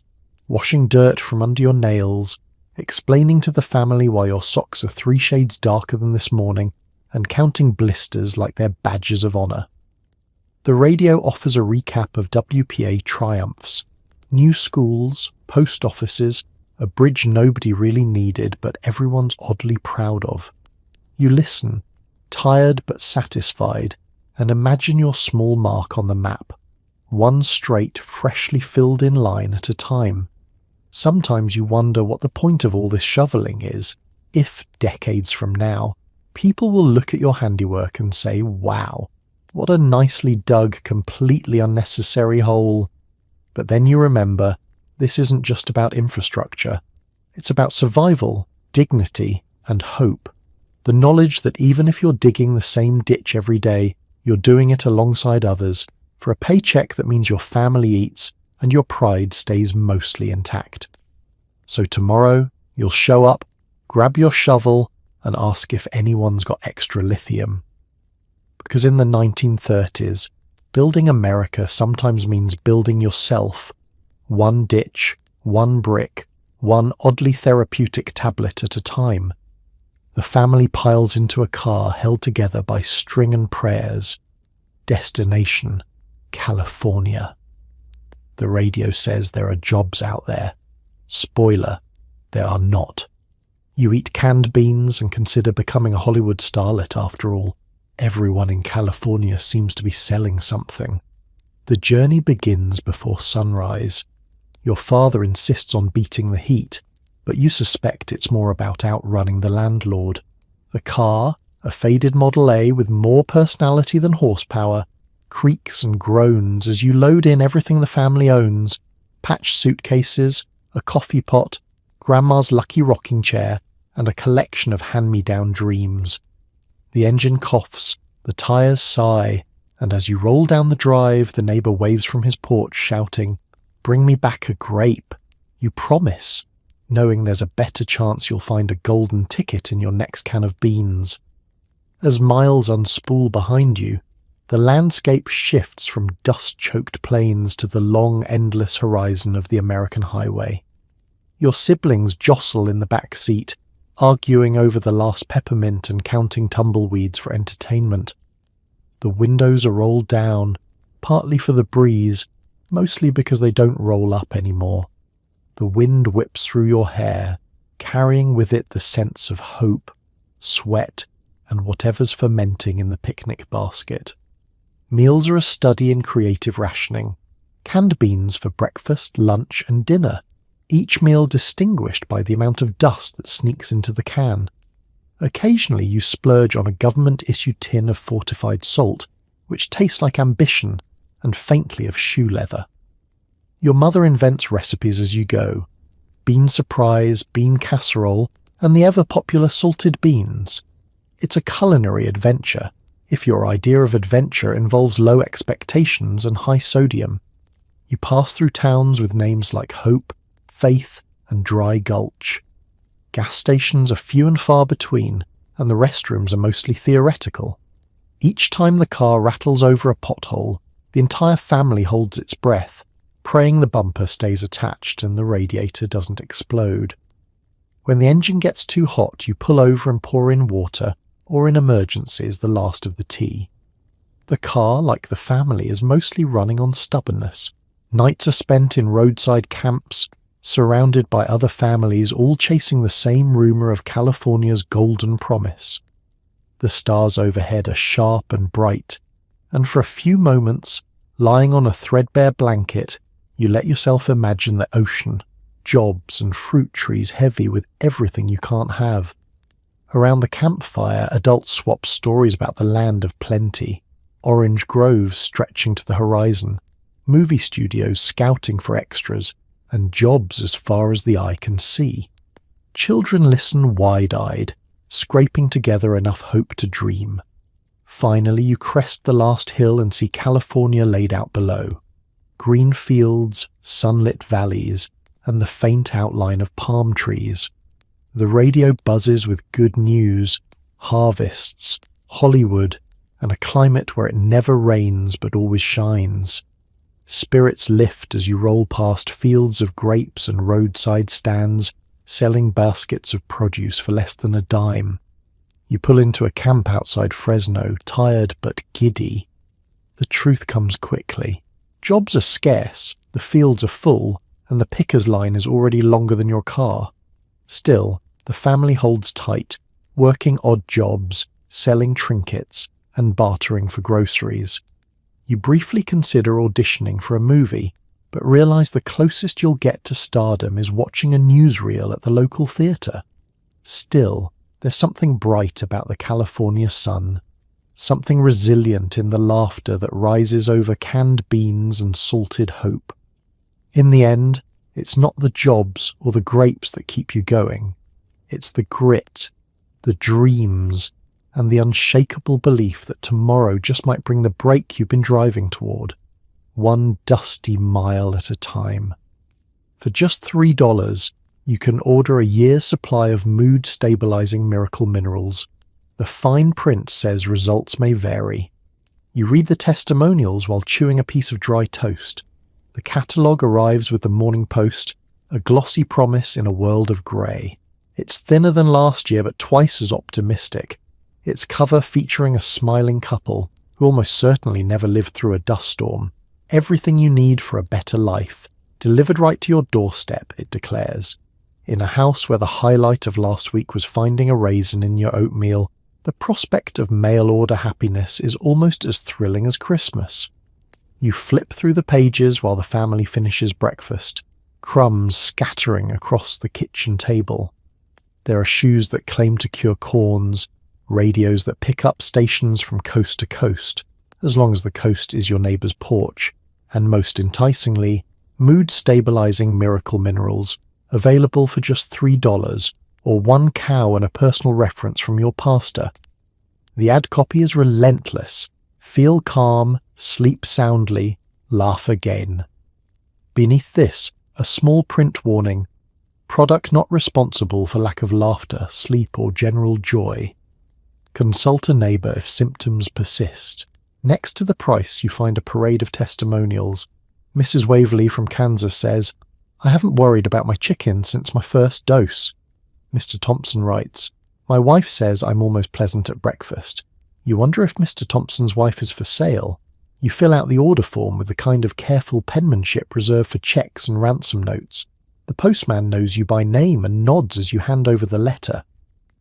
"Another cure-all?" he asks, half smiling. You shrug.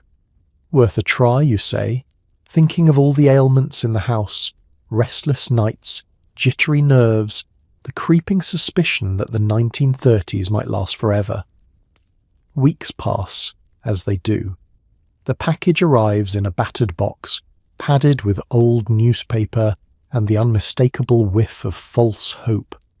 Inside are 12 glass vials, each promising calm, contentment, and a sense of direction. The instructions are simple.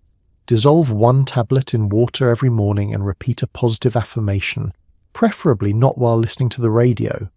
You try the first dose. The taste is salty with a faint mineral aftertaste, as if someone bottled the tears of a minor deity. You announce, "I feel slightly less like running away to join the circus." The family is cautiously optimistic. Mum adds a pinch to the evening stew, just in case it works better on a full stomach. Dad tucks a vial in his pocket for emergencies, meaning any time the bank statement arrives. The real fun comes with the extra catalogue pages, bonus products for the chronically hopeful. There's a comb that promises hair like the stars, a universal egg timer guaranteed to improve poultry yields, and a small machine that allegedly generates positive thoughts when wound counterclockwise. You wonder if the machine can wind back the last 4 years. As days go by, you can't tell if the mood in the house is lifting, or if you're all just getting used to disappointment with a mineral aftertaste. Grandma says her knees ache less, but her memory might be going. The children are convinced they can run faster until the next dust storm when everyone's optimism blows out the window. Still, the ritual has its comforts. There's something soothing about lining up the little vials, making a toast to better living through chemistry, and reading new testimonials out loud as if they're bedtime stories. Hope, after all, is the ultimate mail-order product. Easy to buy, hard to return, and, according to the catalogue, absolutely guaranteed, or your happiness back. So you keep sipping, keep hoping, and keep flipping through catalogues for the next miracle. Because in the 1930s, sometimes happiness is just a $3 experiment and a promise that somewhere in the fine print tomorrow might taste a little sweeter. Local legend has it the town well is blessed. Translation: it's full of minerals. The mayor brags about everyone's upbeat attitude, but you're pretty sure it's just the lithium and the absence of cable TV.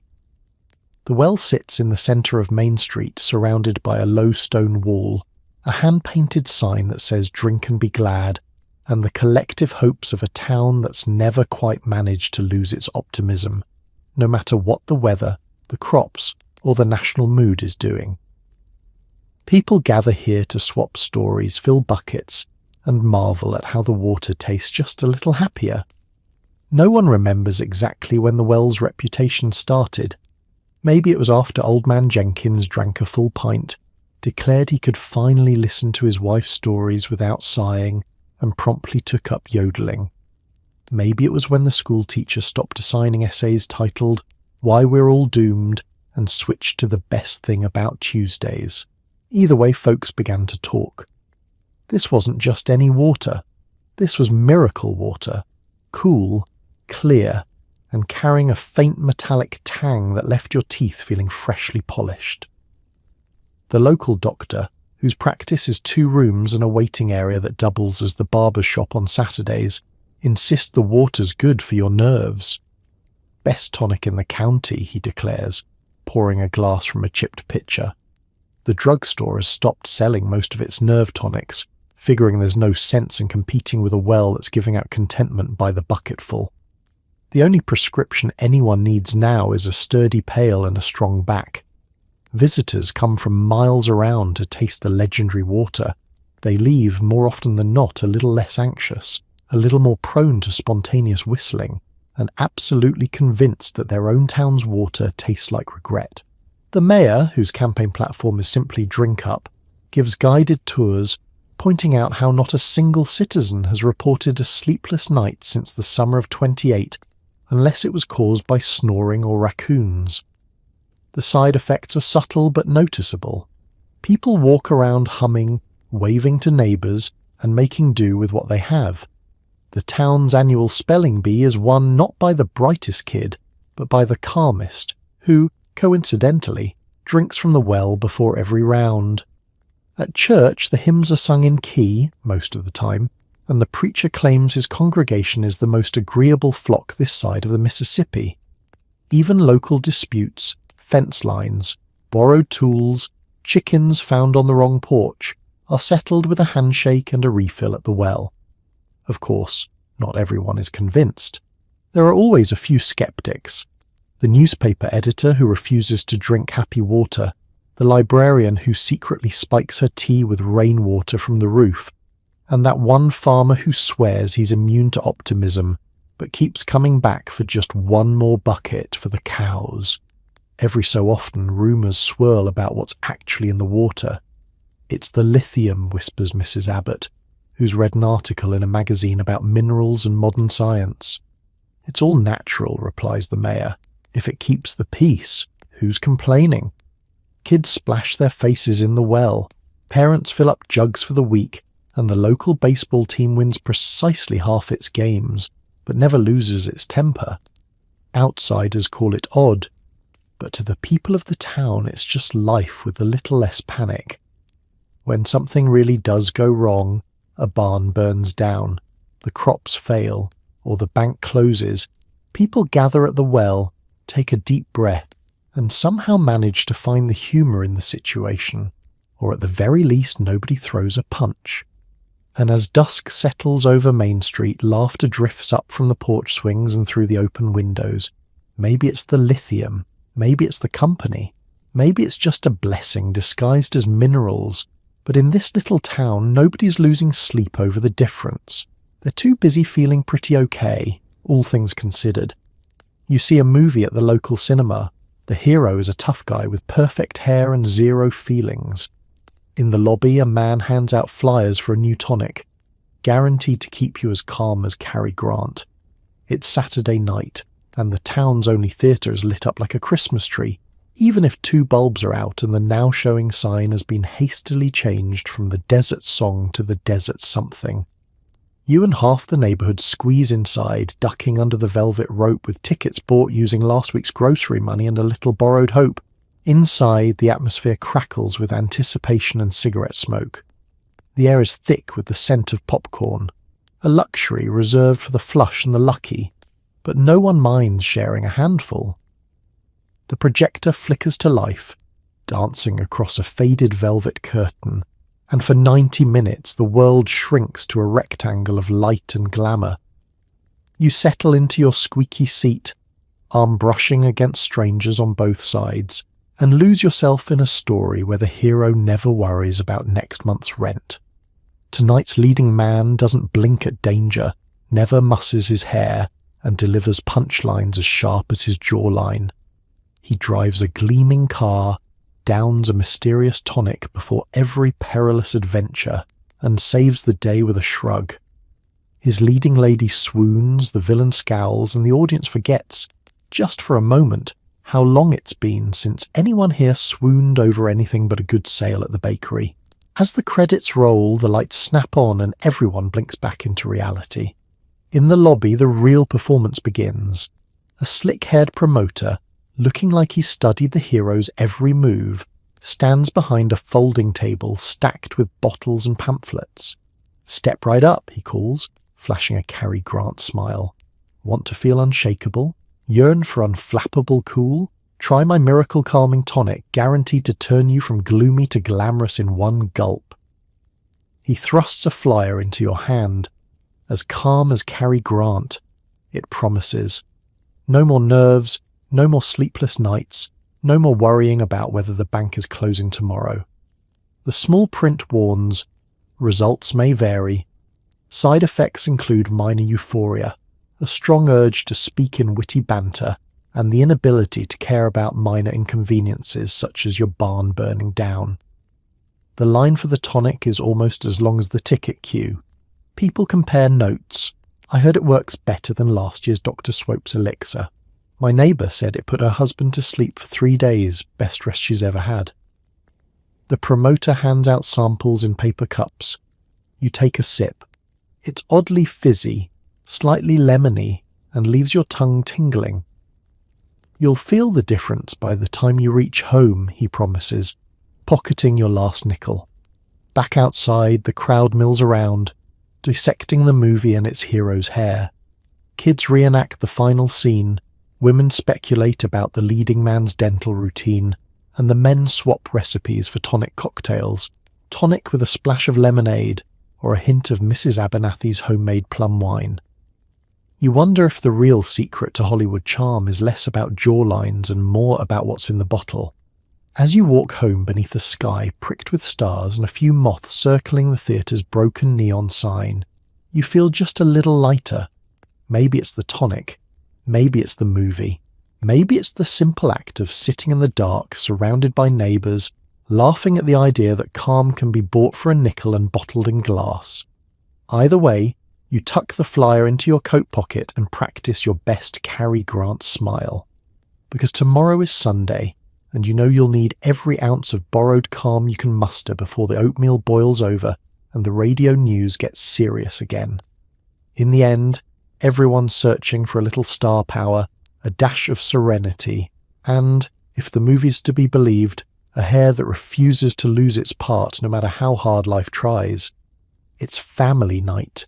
Monopoly gets heated, Scrabble gets ugly, and someone always ends up storming out. You pour a glass of mineral water and dream of a world where the pieces aren't missing and your brother isn't cheating. The living room is transformed for the occasion, furniture rearranged and pillows stacked around the coffee table like a fortress. The board games come out of their battered boxes, bits and pieces spilling across the floor, Monopoly with a homemade bank, Scrabble with a few extra retiles scrawled in pencil, and the odd assortment of marbles, thimbles and beans pressed into service as substitute tokens. The lights are low, the radio plays softly in the background, and you're fortified with nothing but a pitcher of town well mineral water and the hope that tonight no one will flip the board. Play begins with the usual cheer. Mom insists on being the banker. Her poker face has been honed by years of budgeting on fumes and wishful thinking. Dad claims the thimble, his lucky piece, while Grandma is the iron, forever. Your brother eyes the pile of fake money and immediately begins strategizing new and innovative ways to redistribute wealth. The opening rounds are civil, everyone pretending Monopoly is a test of skill rather than a demolition derby for family bonds. The first hint of trouble comes when someone lands on Boardwalk and realizes the D card is missing.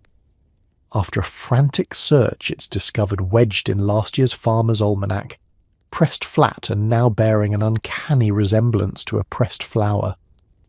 Negotiations over property sales grow tense, with trades involving IOUs, household chores, and the last piece of hard candy. Someone tries to mortgage the family dog for hotel money, but Grandma puts her foot down. Scrabble is no more peaceful. Words are formed, challenged, and occasionally invented.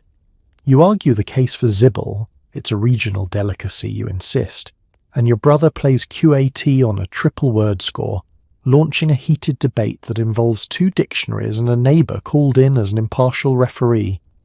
Grandma spells quiet in all caps, making her point without raising her voice. Tempers simmer. Monopoly money is flung, letter tiles scatter, and the youngest storms out in tears, threatening never to play again until next week. Dad takes a break to refill his glass, straight from the blessed town well, with its magical mood-stabilizing minerals. Mum proposes a round of peaceful parcheesi, which everyone knows is code for let's sweep the pieces under the rug and pretend nothing happened. Through it all, laughter bubbles up, sometimes bordering on hysterical, sometimes the only thing keeping everyone sane. Old family stories resurface, how Uncle Will once tried to buy his way out of jail with a bottle cap, or the time the twins hid the dice and forced everyone to play rock, paper, scissors, guilt. There's comfort in the ritual, in the mess of tokens and rules, and the chance to forget, if only for a night, that the world outside is full of worries and dust. When the games finally wind down, someone tallies the points. No one really cares who wins, as long as it isn't your brother.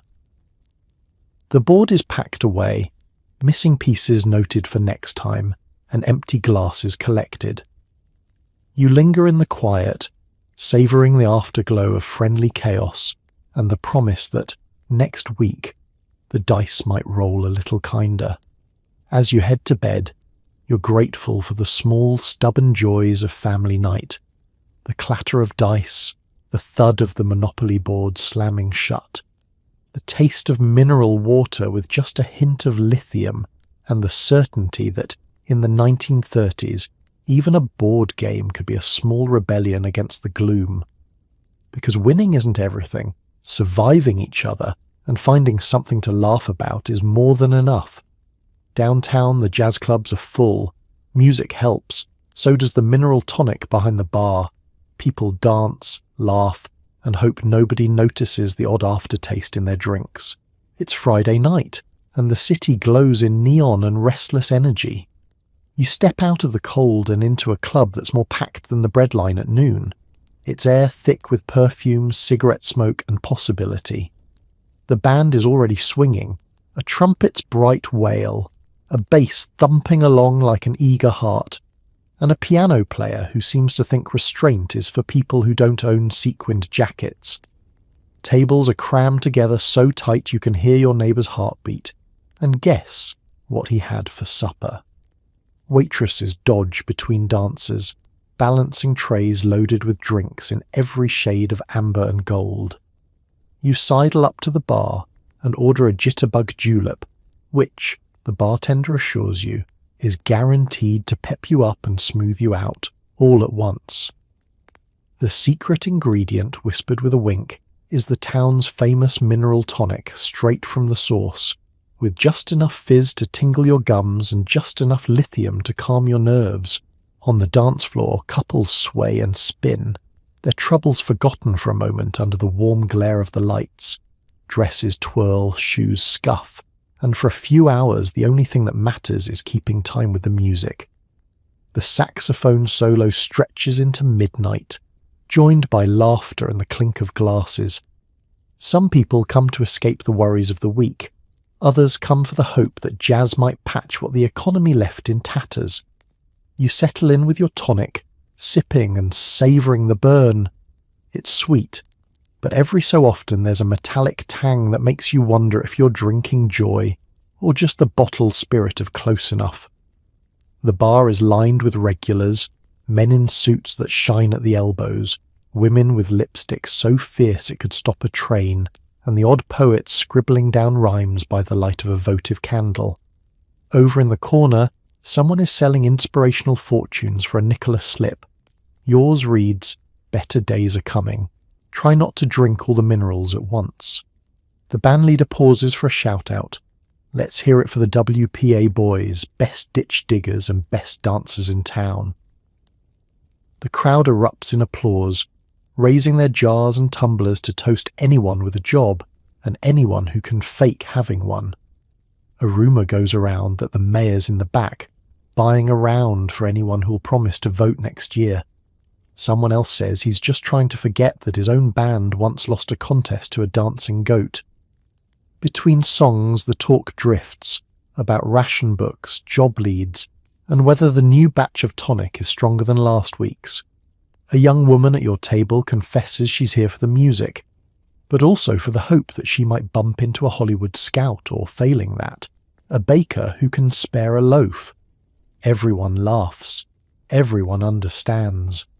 Last call arrives with the soft wail of a clarinet. People pile on coats, swap goodbyes, and stagger out into the chilly night, warmed by the memory of music and the lingering aftertaste of calm and peppy in a glass. The club empties, the band packs up, and the city settles into a hopeful hush.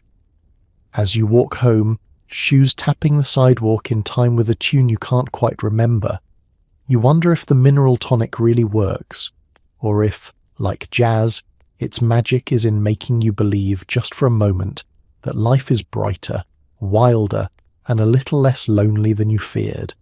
And maybe that's the best cure of all. In the city's blues, there's always another tune waiting, another glass to raise, another night to dance the nerves away, one jar of joy at a time. The local pharmacy is part apothecary, part wild guess. Shelves are lined with calmatives, nerve tonics, and mystery powders. Ask your doctor if existing is right for you. The bell over the door gives a polite jingle as you step inside, ducking out of the dust and into a world where hope comes bottled, boxed, or bundled in brown paper. Mr. Clancy, the pharmacist, stands behind the counter, his spectacles perched on the end of his nose and his moustache trembling with the effort of remembering which remedy does what. There are more jars than a laboratory, and every label is a study in vague optimism. Sure Relief Tonic, Breathe Easy Elixir, Dr. Hope's Nervous Powder, now with less mercury. The air smells of camphor, licorice, and faint desperation. Behind the counter, the wall is lined with handwritten recipes, part medical advice, part folklore. The remedy's chalkboard lists both specials and side effects. Monday, soothing syrup, may cause drowsiness, mild contentment, or uncontrollable jazz hands. There's a bin labelled returns, full of unopened vials and a few suspiciously empty ones. Mr. Clancy claims the empties are testimonials in progress. You wander the aisles, marvelling at the pharmaceutical buffet. There's a section just for digestive complaints, too many beans, another promising vim and vigour in powder form, and a locked cabinet for the really interesting tonics, available only to those with a note from their doctor, their pastor, or their mother-in-law. Shelves sag under the weight of miracle cures, nerve drops, cough pastilles, and a bottle with a faded label reading, "Guaranteed to improve moods, marriage, and mileage." Most people don't ask what's in the bottles, they ask what's not in them. No strychnine, right? Last time it kept me up all night reciting poetry. Mr. Clancy nods and pushes a different bottle forward. This one's mostly roots and optimism. Works for dogs too. Customers drift in, seeking more than just medicine. Some want sleep, some want calm, and others just want a sympathetic ear and a free sample. The regulars have their own preferences, Mrs. Beecher swears by doctor. Smithson's saline sedative, while Old Man Riggins claims the only thing that helps is whatever's on sale and slightly purple. On Fridays, a line forms for the new shipment of mood salt, which tastes exactly like table salt but sells out anyway. Sometimes the pharmacy is a social club with neighbours swapping recipes for soup and gossip about whose nerve tonic has the best aftertaste. The bravest, or the most desperate, buy the mystery powders, hoping to stumble across the perfect cure by process of elimination. "Last week's powder turned my tongue blue," a man reports cheerfully. "But I slept for 12 hours and dreamed I was the mayor of Topeka." Prescriptions are handwritten, sometimes on scraps of newspaper, sometimes on the back of last month's electric bill. Doctor's instructions are more suggestion than law. Take one before bed, 2 if you're expecting company, and a 3rd if the radio news gets too depressing. Nobody mentions the FDA. Most people assume it's either a baseball team or the initials of someone's cousin who once worked for a real doctor. The checkout counter is stacked with flyers for mail-order miracle cures, just in case the in-store options don't pan out. Send $1 and your worries to P.O. Box 22, and we'll send you something that might help, or at least give you something new to worry about. Mr. Clancy bags up your purchases, throws in a complimentary lozenge, on the house, might be licorice, might be radish, and wishes you luck. Back outside, you look over your hall, a bottle of calmative tonic, a tin of happy pills, and a box of restful dust to sprinkle under your pillow. You don't know what any of it will do, but you know one thing for sure. In the 1930s, sometimes just having a bottle of hope in your pocket is enough to get you through another day. And if not, well, there's always next week's shipment. You try to sleep, but the wind howls, the bed creaks, and your mind races with worries about money, health, and tomorrow's breakfast. You count sheep, then bills, then bottles on the windowsill. Bedtime in the 1930s is an exercise in optimism, a nightly leap of faith that maybe, just maybe, you'll get a few hours of rest before the world comes knocking again. The mattress is lumpy in all the wrong places, its springs plotting against your spine, and the blanket is a patchwork of old coats and good intentions. Your pillow is thin enough to qualify as a suggestion, and your toes peek out for air, even though it's drafty enough to make you wonder if you're actually sleeping outside. The wind outside is relentless, a whistling, moaning reminder that the house, like your nerves, isn't quite weatherproof. Every gust rattles the windows and stirs up old anxieties, the kind that like to huddle in dark corners just as you're drifting off. Shadows leap and dance on the walls, turning innocent chairs into looming figures, and the coat rack into your great-aunt Ethel come for a midnight chat.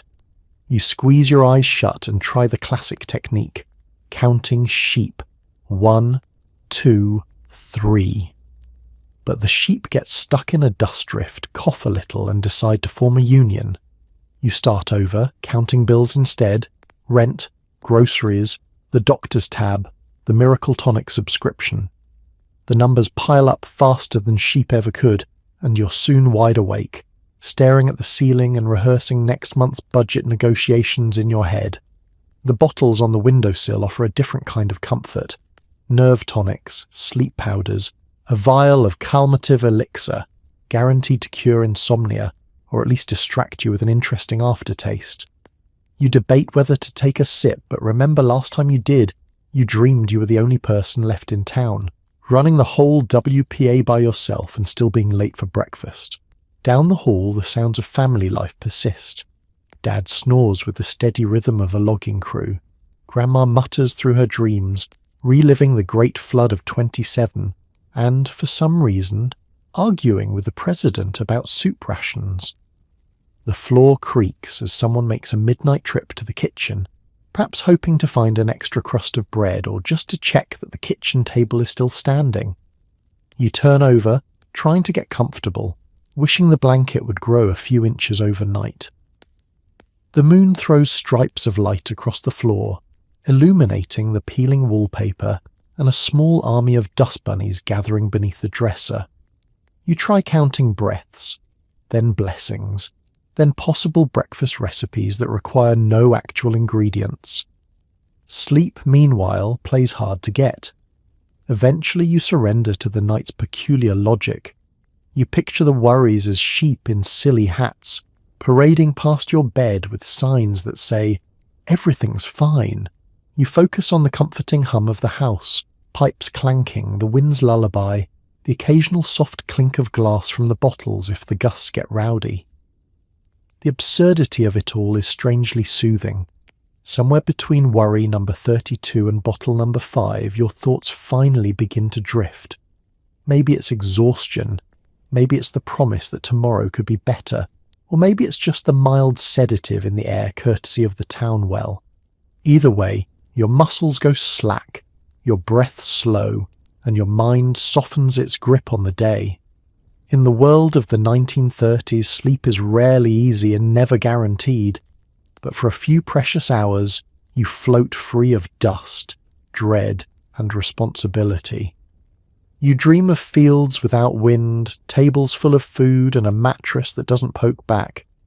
Even if the morning brings the same old worries, tonight you find peace in the simple act of trying.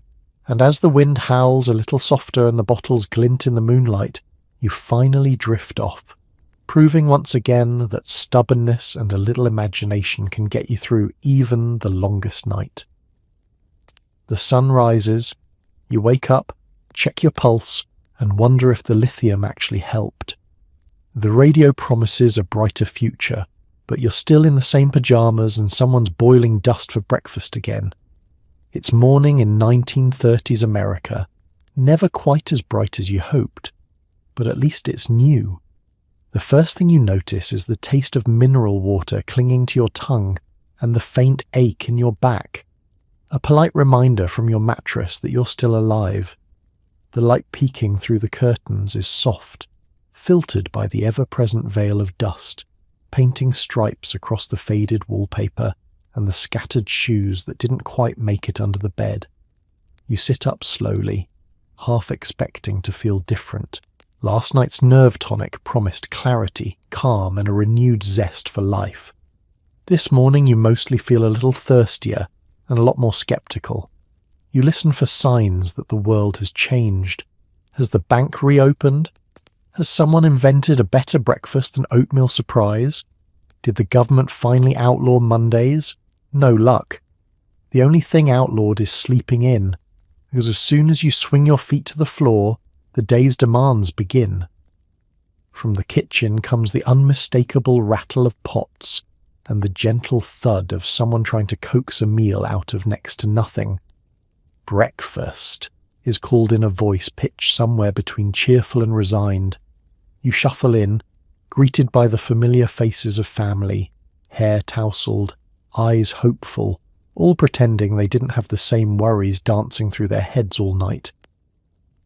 Breakfast is served, a bowl of what can best be described as oatmeal adjacent, dusted with a little extra hope.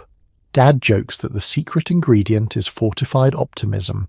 Someone laughs, someone groans, and everyone eats.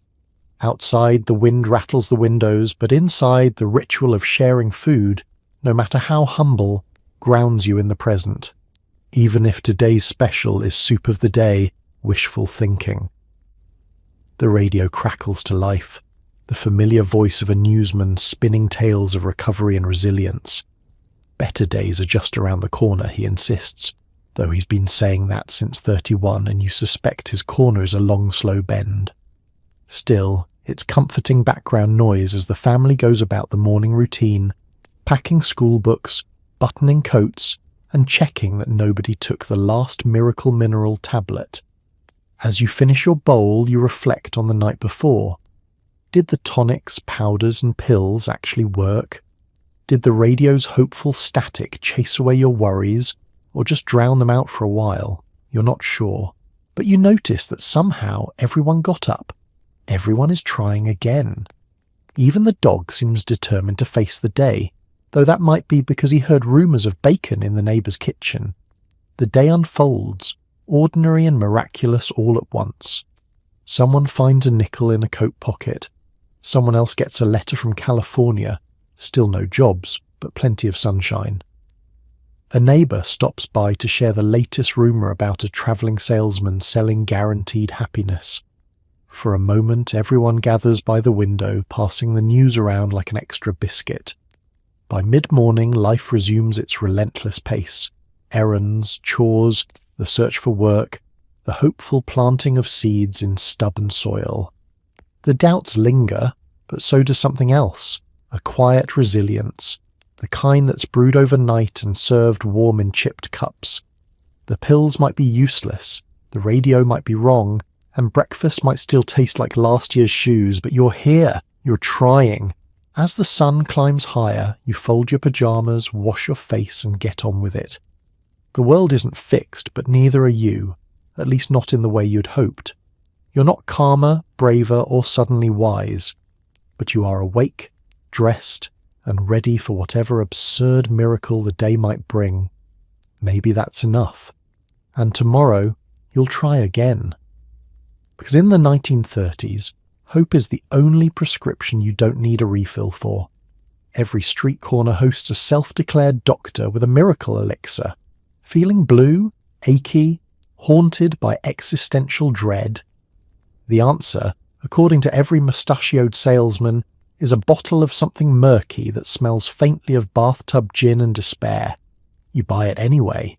Hope is cheaper than therapy. The sidewalks of the 1930s are a parade of peddlers, pitchmen, and patent medicine prophets. No matter which way you turn, someone is selling salvation in a bottle. Nerve tonics, energy drops, elixir of joviality, and the ever-popular remedy for all that ails ya. Some are dressed like pharmacists, others like circus ringmasters, and the best of them manage to be both, with a top hat for authority and a white coat for trust.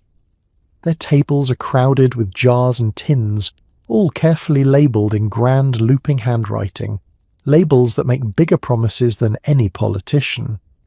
You pause, curious and desperate in equal measure, as one self-appointed doctor uncorks a bottle and waves it theatrically. A sip of this, and you'll sleep like a baby, work like a mule, and smile like a lottery winner, he declares.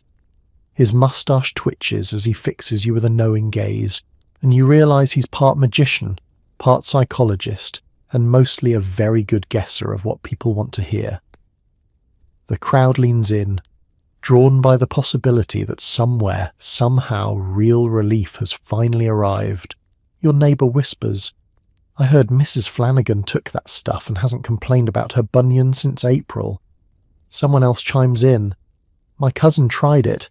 Says it tastes like victory and leaves you seeing colours that don't exist." You don't know what that means, but it sounds almost poetic. For a dime, a fortune, but somehow still a bargain, you get a small bottle of Dr. Peabody's panacea. The liquid inside is cloudy, with an aroma that promises to kill whatever germs dare to stick around. You take a cautious sip. It burns all the way down and tastes like disappointment, shoe polish, and possibly the future. The salesman beams. Miracles take time, he assures you. but you'll feel better in the morning, or your money's already gone. The business of quackery is democratic. Everyone, regardless of background or bank balance, can try their luck at happiness. Some folks swear by Dr. Merriweather's marvellous mood mixer. Others trust Aunt Gertie's chill chaser, brewed from a secret family recipe involving licorice, wild onions, and what may or may not be turpentine. The only thing more common than hope is the willingness to believe, at least for a night, that life might be better after a single swallow. At home, the bottles crowd the shelf, sleep syrups, pep powders, jars of pickled whatnots. Family members debate their effectiveness. Grandpa insists on his Vim vinegar, taken before every thunderstorm, while your little sister quietly switches the labels just to see if anyone notices. Sometimes it's less about what's inside the bottle and more about the story you tell yourself as you choke it down. Even the town doctor, an honest man with a battered black bag, gets in on the act. When pressed, he shrugs. If it helps, it helps. If it doesn't, you're still here to complain. The pharmacist grumbles about competition, but stocks his own shelf of rejuvenation remedies, just in case the FDA ever makes it to town. The side effects are predictable: vivid dreams, mild confusion, and a deep suspicion that you're being swindled. Still, you line up again the next Saturday, wallet in hand, because the American spirit is nothing if not persistently optimistic. There's always another bottle, another promise, another round of try this and see. You lie in bed that night, feeling slightly lighter, slightly dizzy, and marvelling at your own willingness to believe. Maybe it's the elixir. Maybe it's just the stubborn hope that tomorrow's miracle might finally work. Either way, you fall asleep knowing you've joined a grand American tradition, betting a dime on the possibility of something better, even if it tastes like bathtub gin and broken promises. Thursday night means gathering in your neighbour's parlour to share survival tips, mortgage horror stories, and nervous laughter. The hostess serves nervous tea, which is just hot water and a pinch of lithium. Someone suggests a group prayer, someone else suggests blackjack. It's support group night, though nobody calls it that out loud. In a world before hashtags and licensed therapists, you make do with Mrs. Franklin's dusty sofa, mismatched chairs, and the soft glow of a single lamp perched atop a stack of overdue bills. The only entry requirement is the willingness to admit you haven't quite figured out how to survive the 1930s, but you're open to suggestions. People arrive clutching jars of pickles, tins of home-baked biscuits, and the latest bad news from the radio. The parlour fills quickly. Mr. Harris with his encyclopedic knowledge of hobo code, Mrs. Newton, the queen of stretching a stew to feed a crowd, and Old Man Pritchard, who claims to remember when money grew on trees. You claim your usual spot, wedged between a potted fern and the family cat, both of whom seem more relaxed than anyone else in the room. The meeting begins with small talk. Anyone find work this week? No, but I found a nickel in my coat lining. There's a moment of reverent silence. Real money, even if it's barely enough to buy a hope. The mood is part funeral, part comedy club. Everyone knows the jokes are half defense mechanism, half desperate prayer for a break in the tension. Mrs. Franklin circulates with her tray of nervous tea, which tastes like regret, minerals, and the faintest hint of Earl Grey. Just the thing to steady the nerves, she promises. You suspect the secret ingredient is actually the shared act of sipping together, more placebo than pharmaceutical, but nobody complains. If hot water and lithium can get you through Thursday, that's good enough for now. Conversation soon turns practical. Tips are exchanged like precious currency. The best place to barter for eggs, how to turn an old dress into 2 new shirts, the safest time of day to visit the soup kitchen before the onions run out. There's always a round of mortgage horror stories, whose payment was postponed, who managed to negotiate a new deal, whose banker might actually have a heart under all those vests. If the bank manager offers you tea, Mr. Harris says, say yes, but check for lemon slices. He's sweet on Mrs. Franklin. Nervous laughter bounces round the room. When nerves get too frayed, someone suggests a group prayer. Heads bow, eyes close, and the room fills with whispered hope, rain for the crops, steady work, the return of canned peaches. Then Mrs. Newton claps her hands and deals out a deck of cards. Blackjack night, she declares, is just as sacred as prayer, possibly more, depending on the stakes. Tonight's grand prize, an extra spoonful of jam, or, failing that, the honour of finishing the last slice of day-old cake. The evening goes on like this, oscillating between solemnity and silliness. Someone confesses to hiding a tin of cocoa for truly desperate days. Another admits to rereading old love letters just to remember what hope used to feel like.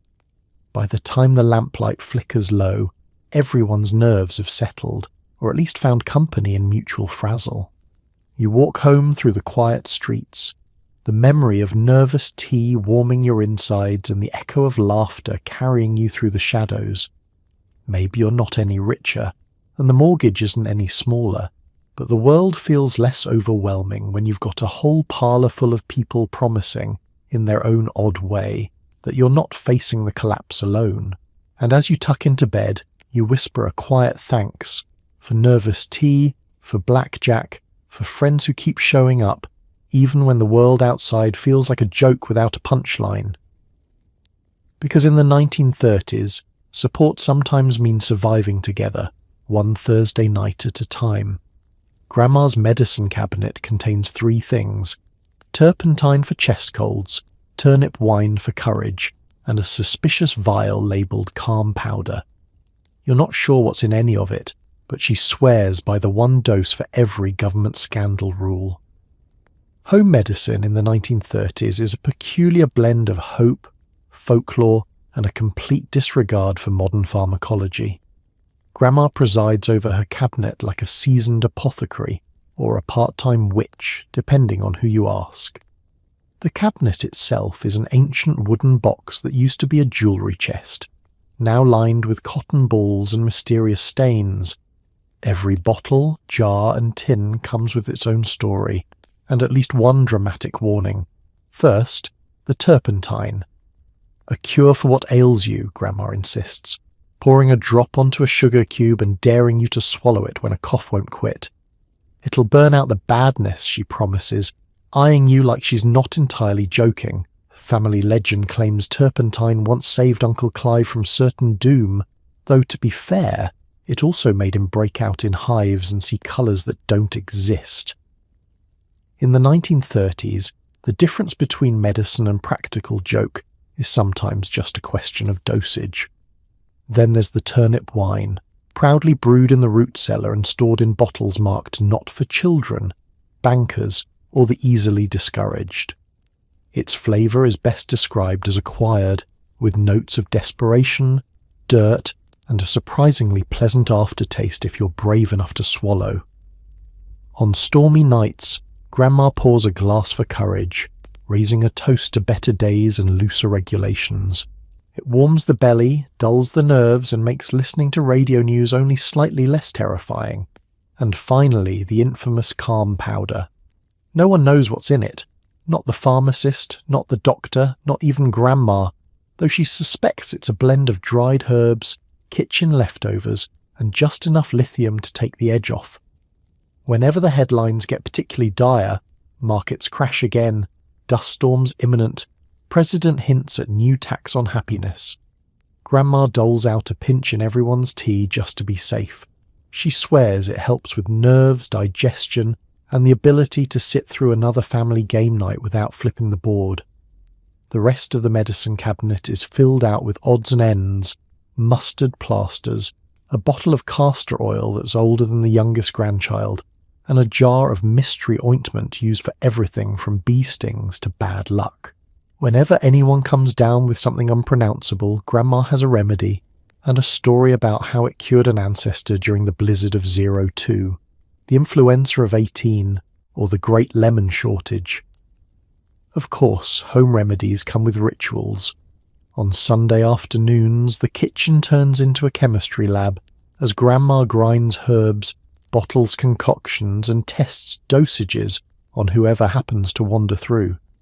Breathe in the steam, she commands, holding a towel over your head and a pot of boiling something or other beneath your nose. If you see spots, you're either cured or in need of more turnip wine. The cousins joke about bottling Grandma's spirit and selling it as a tonic, guaranteed to cure what ails you, or at least make you forget about it for a while. Some family members are sceptical. Dad claims modern science will catch up any day now, while Mum just hopes the calm powder isn't mostly flour.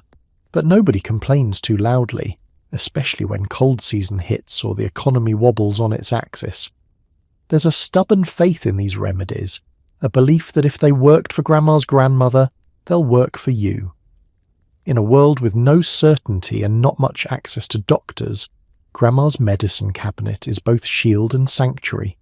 Maybe you don't always know what's in her bottles, but you know what's in her heart, a mix of grit, humour, and the unshakable conviction that, whatever tomorrow brings, there's a home remedy ready and waiting. So tonight, as you settle into your clean, quiet bed, maybe with a snack that doesn't taste like despair or require a prescription, let's take a moment to honour the strange, stubborn resilience of the 1930s American spirit. You've made it through another wild journey, a world where breakfast was a gamble, dust was considered a condiment, and doctors handed out lithium the way we hand out excuses for not replying to emails. You've survived a day of standing in bread lines, dodging miracle cure salesmen, and pretending that canned peaches could fix a broken economy. You've listened to the radio for hope, gone to church for absolution, and watched your neighbours try to stay cheerful on little more than faith, grit, and the occasional mood-stabilising mineral. Somehow, through soup kitchens and snake oil, housewives and home remedies, America just kept going, one prescription, one punchline, and one mildly radioactive tonic at a time. And maybe that's the real miracle. People endured. They found laughter in rationing, comfort in community, and sometimes calm at the bottom of a suspicious bottle. They kept on dancing to scratchy jazz records, writing letters by lamplight, and finding hope in the rising sun, even if breakfast was just dust and a prayer. So as you pull the blanket up a little higher and let your thoughts drift, maybe whisper a quiet thank you to those who came before, who survived worry, want, and way too many weird tonics, so that you could have central heating, Netflix, and a bed that doesn't creak like a Model T. Because history isn't just a collection of disasters, it's proof that people are absurd, hopeful, and just resilient enough to make it through the long night. Rest easy, knowing you're not expected to face the Great Depression tomorrow.